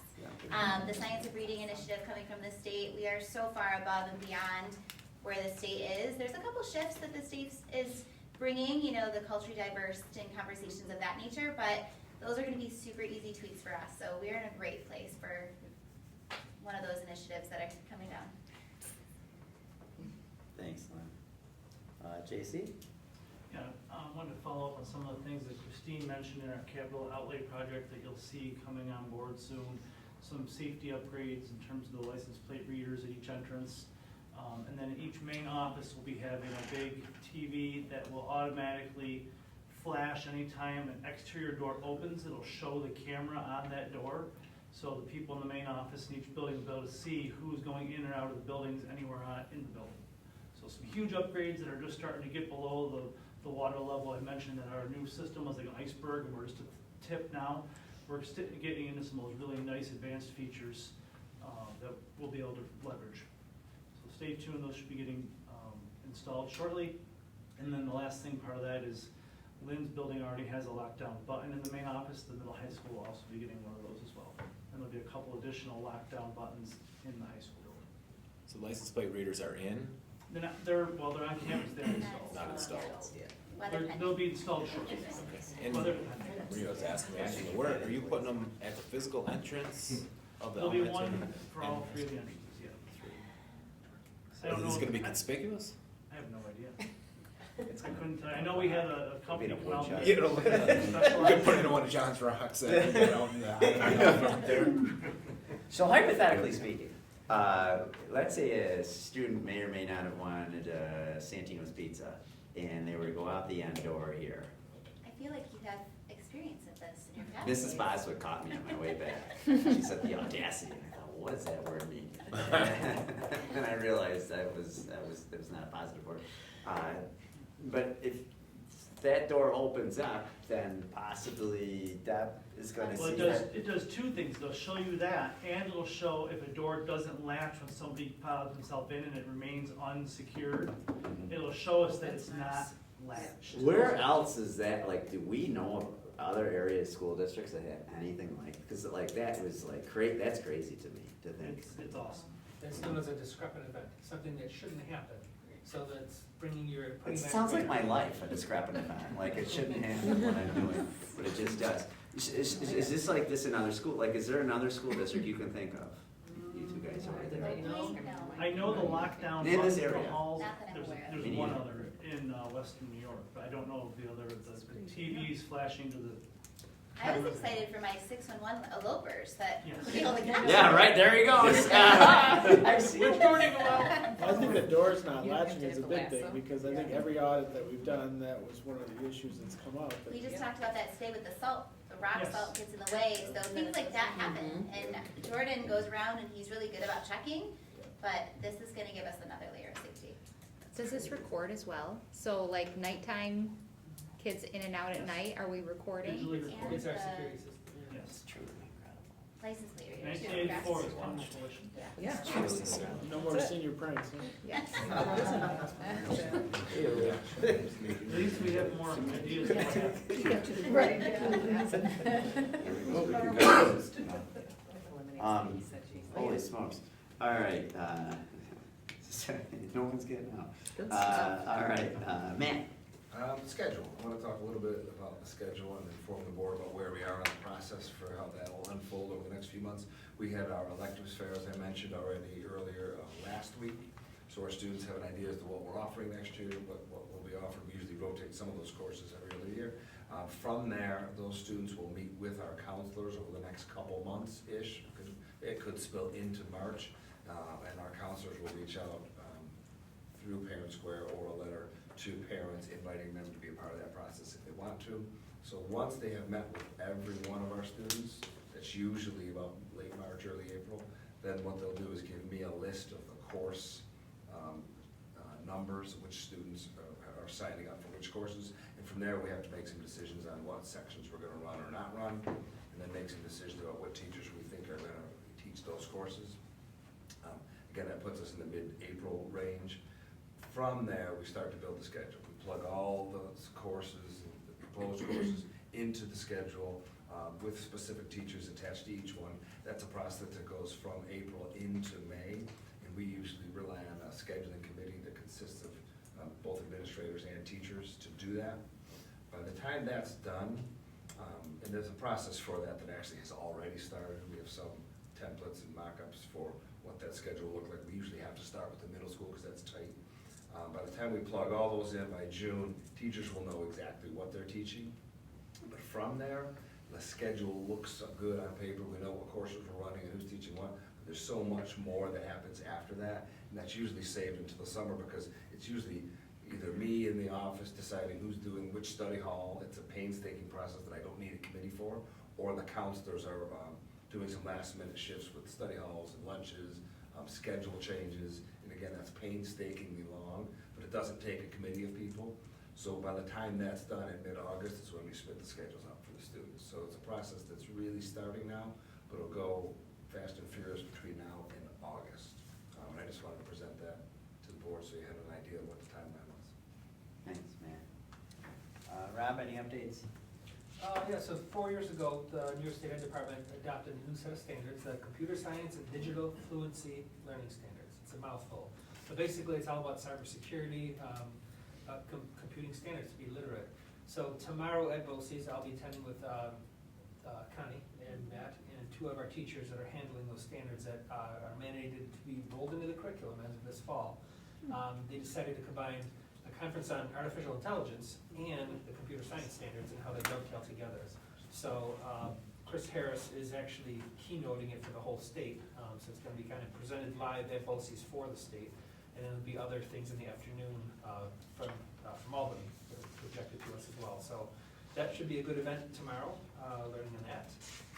So just wanted to share that. And then the other thing I was thinking of is the ViewSonic panels that you see here. They've started to go out to the Auctions International site, so if you know of anybody that's looking to get a large flat panel that, you know, is rated for 40,000 hours, but might have 20,000 on it, there likely is still life in it. I'm sure it'll start at $1. It's a 2-week period, and it's up on the site. The big pieces, of course, they're heavy. They're 180 pounds a piece. So as long as the buyer shows up within I think a week or two to pick it up, it's on them to take it off campus. But because we purchased them through New York State Smart Schools money, they are a district asset, and that's the way we have to get rid of them. We can't actually e-waste them. They won't take them because they waste so much, and we would have to pay to have them cart them away. So I think our best solution is auctioning them off, which means there may be a little bit of money coming from them, but it's our way of working with the buildings and grounds crews to get stuff off the campus that otherwise we'd have to pay for to get off the campus. Thanks, Rob. OATA, I don't see tonight, CSE is not, so Paige, you're up. Yeah, so just a few things. So just getting back from break and everything and our nice long weekend, we're kind of at the back half of the second quarter, so we're kind of almost halfway there for the school year. And sports seem to be going very well. Track has lots of records being broken. Some athletes got the opportunity to go to an invite with schools from Syracuse, and it was basically open to all these huge schools, so some athletes had the opportunity to go there. And basketball and swimming seem to be going well. And we're, with the electives fair, that was a really cool thing that we had this year, I think, for all students to be able to see that and all the electives, because you just kind of see them on paper and you don't really know what some of them are, so I think that was something really cool that we had this year. And the musical upcoming, they've started their practices and everything, so it's cool to have that as well. A lot of kids doing sports in that. I think it's pretty cool that they can do all of that stuff. And that's kind of it. Great report. Thanks for taking us around town. Thanks, Paige. All right, on to new business, consent agenda. Be it resolved that items 8.2 through 8.6 be approved by consent agenda. Can I get a motion? So moved. Can I get a second? Second. Any discussion? All in favor? Aye. Opposed? Motion passes. Carla, I don't see any communications here other than a couple of goodies there. Discussion roundtable, Jen, you gave us 3 options of calendars. Yeah, so I'm providing the board basically 3 final drafts of the school calendar for next year. And hopefully, with discussion tonight, we can finalize this for the February board meeting. We can certainly wait till February. The first draft, in talking with the teacher advisory panel, the student advisory panel, I had gone through a couple drafts with them, and the first draft seemed to be the winner. As I mentioned to the board, there's a couple days that you can play around with when it comes to holidays. The first draft does have the December Christmas break as a full 2 weeks off in conjunction with Genesee Valley. Then basically you kind of turn towards February, and do you have a full February break or not? This first draft has a long weekend for the February break on that Monday and Tuesday, because 2 of those days are now being used at spring break. You have the bookends. You have the Friday and the Monday off of that full week right before Easter. We still have the 4-day Memorial Weekend in May, and all basically the other holidays. If you wanted a full February break, which is actually draft number 3, you would need to grab 3 days back, which means you'd probably have to grab a couple days off the Christmas break, or you wouldn't happen to have that Friday and Monday of the Easter break, and you'd have to pull it somewhere else. So, those are kind of the different scenarios. But in talking with the teachers, talking with the students, and showing them this, Draft 1 seemed to be the most popular, but I also provided you Draft 2 and Draft 3 as options. I do know this year we have a full February break, but some of the comments that I heard, and maybe Paige can confirm or deny this. Some of the kids were like, February and March are busy times. We have the musical coming up. I know we moved up the musical to March. Sectional time is going on. I don't know this. I haven't done the research, but I don't. People are like, a lot of families don't go away for the February break. It's usually around the Christmas time, around spring break. So we had some good discussions. So I just provided you with those 3 drafts to take a look at. I feel like I know families that are going away for the February break this year and are happy to have it. I'll say that. I have one comment, and this is regarding the 3rd draft. Sure. We have returning to school on the 2nd. Now, we have Regents that occurs on the 21st. Would it be a better idea to have those extra 2 days instructional prior to Regents to allow the kids more structure and routine as they get back into the swing of things? Or are teachers A-okay with coming in with 2 weeks and then having a long weekend going into Regents? So the comments that I heard from the teachers are, after a long break like that, you come in on a Thursday, and then it's a Friday, and now you got another weekend, just extend it.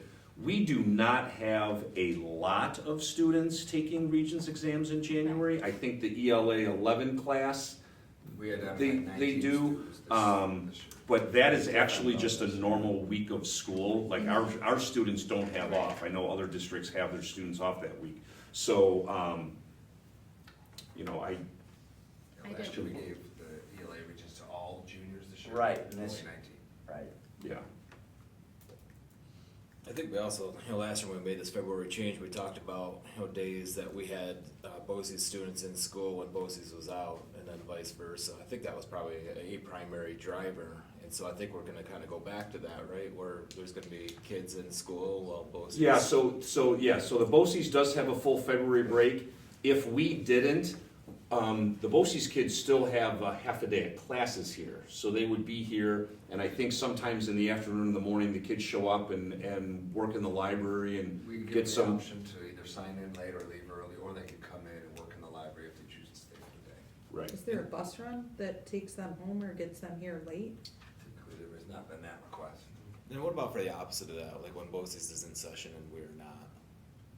BOCES gives sort of a free pass to follow the homeschool schedule. We have had students choose to go, And we offer that. and we offer that. So we would offer busing to BOCES? We do offer that. We don't always have a lot of kids who take us up on that.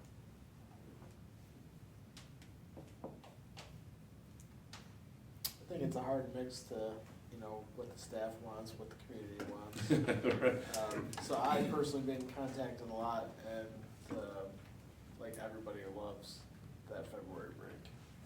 From the community side, from an educational side, obviously we're not dealing with that on our side, but just as a community member, I don't think that I've ever been contacted as much about the schedule as I have been this year. So if you go to draft 3, which has the full February break, but has a shortened Christmas break, we would come back on that 2nd and 3rd. If we did line up with BOCES, kind of to Matt's point, I would have to grab 2 days back. That would probably be April 21st, that Monday right after Easter, and you would lose your 4-day Memorial Weekend in May. That's kind of the playing around. So So the 3rd draft, John, that doesn't show. So it shows the full February break, but it doesn't show you taking back days. correct, it has a shortened. So we don't have the 11th. They've got us in session. versus that first draft when we got us out of session, April 11th, I believe, is that? Which draft are you looking at? So in the third draft that has the full February break, one of the days, so you had to find 3 days then, right? And so one of the days that you found there was April 11th? Correct. Where we're in session. And then is January 2nd, 3rd, those are your 3 days. And yes, correct. So you could still have your 4-day Memorial Day weekend, and you'd have the day after Easter, I presume? No, no. If you're looking at the third draft, Yeah. that is set. So you have a full February break, but you do not have a full 2 weeks at Christmas. I would need to fill and steal to block out January 2nd and January 3rd. So I would have to get 2 days out of that calendar. That would probably come from April 21st and your 4-day Memorial weekend. Do they sometimes give that Friday back if we don't use our snow days? Typically, yes. I know that in years past, ever since I've been here, we've always scheduled a 4-day Memorial weekend. Yeah. I guess I'm just not 100% clear then, on this third draft, it is not, you don't have it like completely set for that February break. Correct. You So show the 4-day Memorial Day. So if you want to go to the second draft, Okay. where you do have the full 2 weeks at Christmas, and you have a 3-day February break. If you wanted a full February break along with a full Christmas break, I would need to grab 2 days from somewhere to fill that Thursday and Friday of the February break. So your draft 2 is kind of the best. Right, so I would have to grab probably April 21st. And that's the Monday after. That's the Monday right after Easter. And I have to grab another day from somewhere, which would probably be your 4-day. So you'd only have a 3-day Memorial weekend. That's exactly what BOCES is doing. Because they're having the full 2 weeks at Christmas, a full February break, but they don't have like the 4-day Memorial weekend, and they only have the week before at Easter. So you're taking 2 days from Easter and 1 from Memorial Day.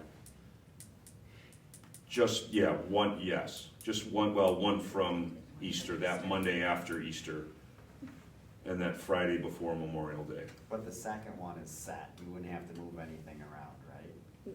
Or I'm totally lost. If you wanted a full week in February, you'd have to. We'd have to move, but right now, the way the calendar is, for option 2, everything is set, right? Everything is set, yeah, because you have a full 2 weeks here at Christmas, but you only have like a long weekend. If you wanted a full week in You'd have to February, steal from I'd have May to and steal then to, April. correct, yes. Okay. That's kind of how it works.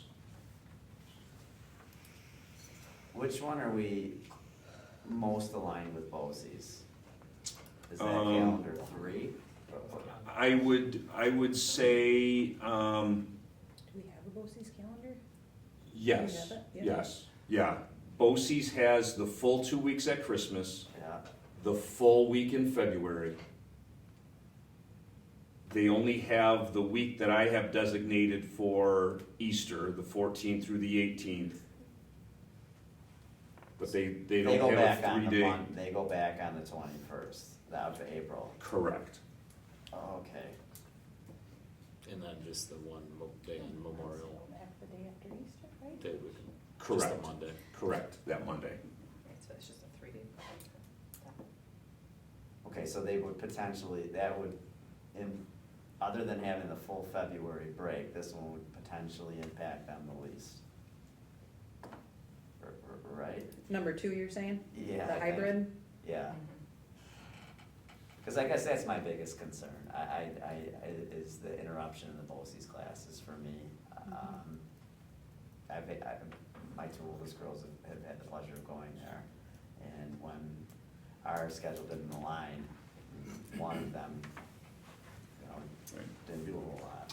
The only other thing that I don't think. Yes, you pick a poison. The only other thing that I'll just mention to you is if you take a look at the January calendar, there is an extra holiday in there. Obviously, you have Juneteenth, but now you have the new lunar year on the 29th. You know, and then you have a couple weeks later, and then you have your February break. So, There's the 29th. What was the 29th, John? Lunar. January 29th, Oh. Why are we getting that day off? it's the new Lunar New Year. Say that to I'll you. Google that tomorrow, I guess, and see what. Yeah, we'll save on time. This Yes. meets the, I believe, Asian heritage or the Chinese culture? Yes. Yes. And I'm sure down the road there'll be more of those. Okay.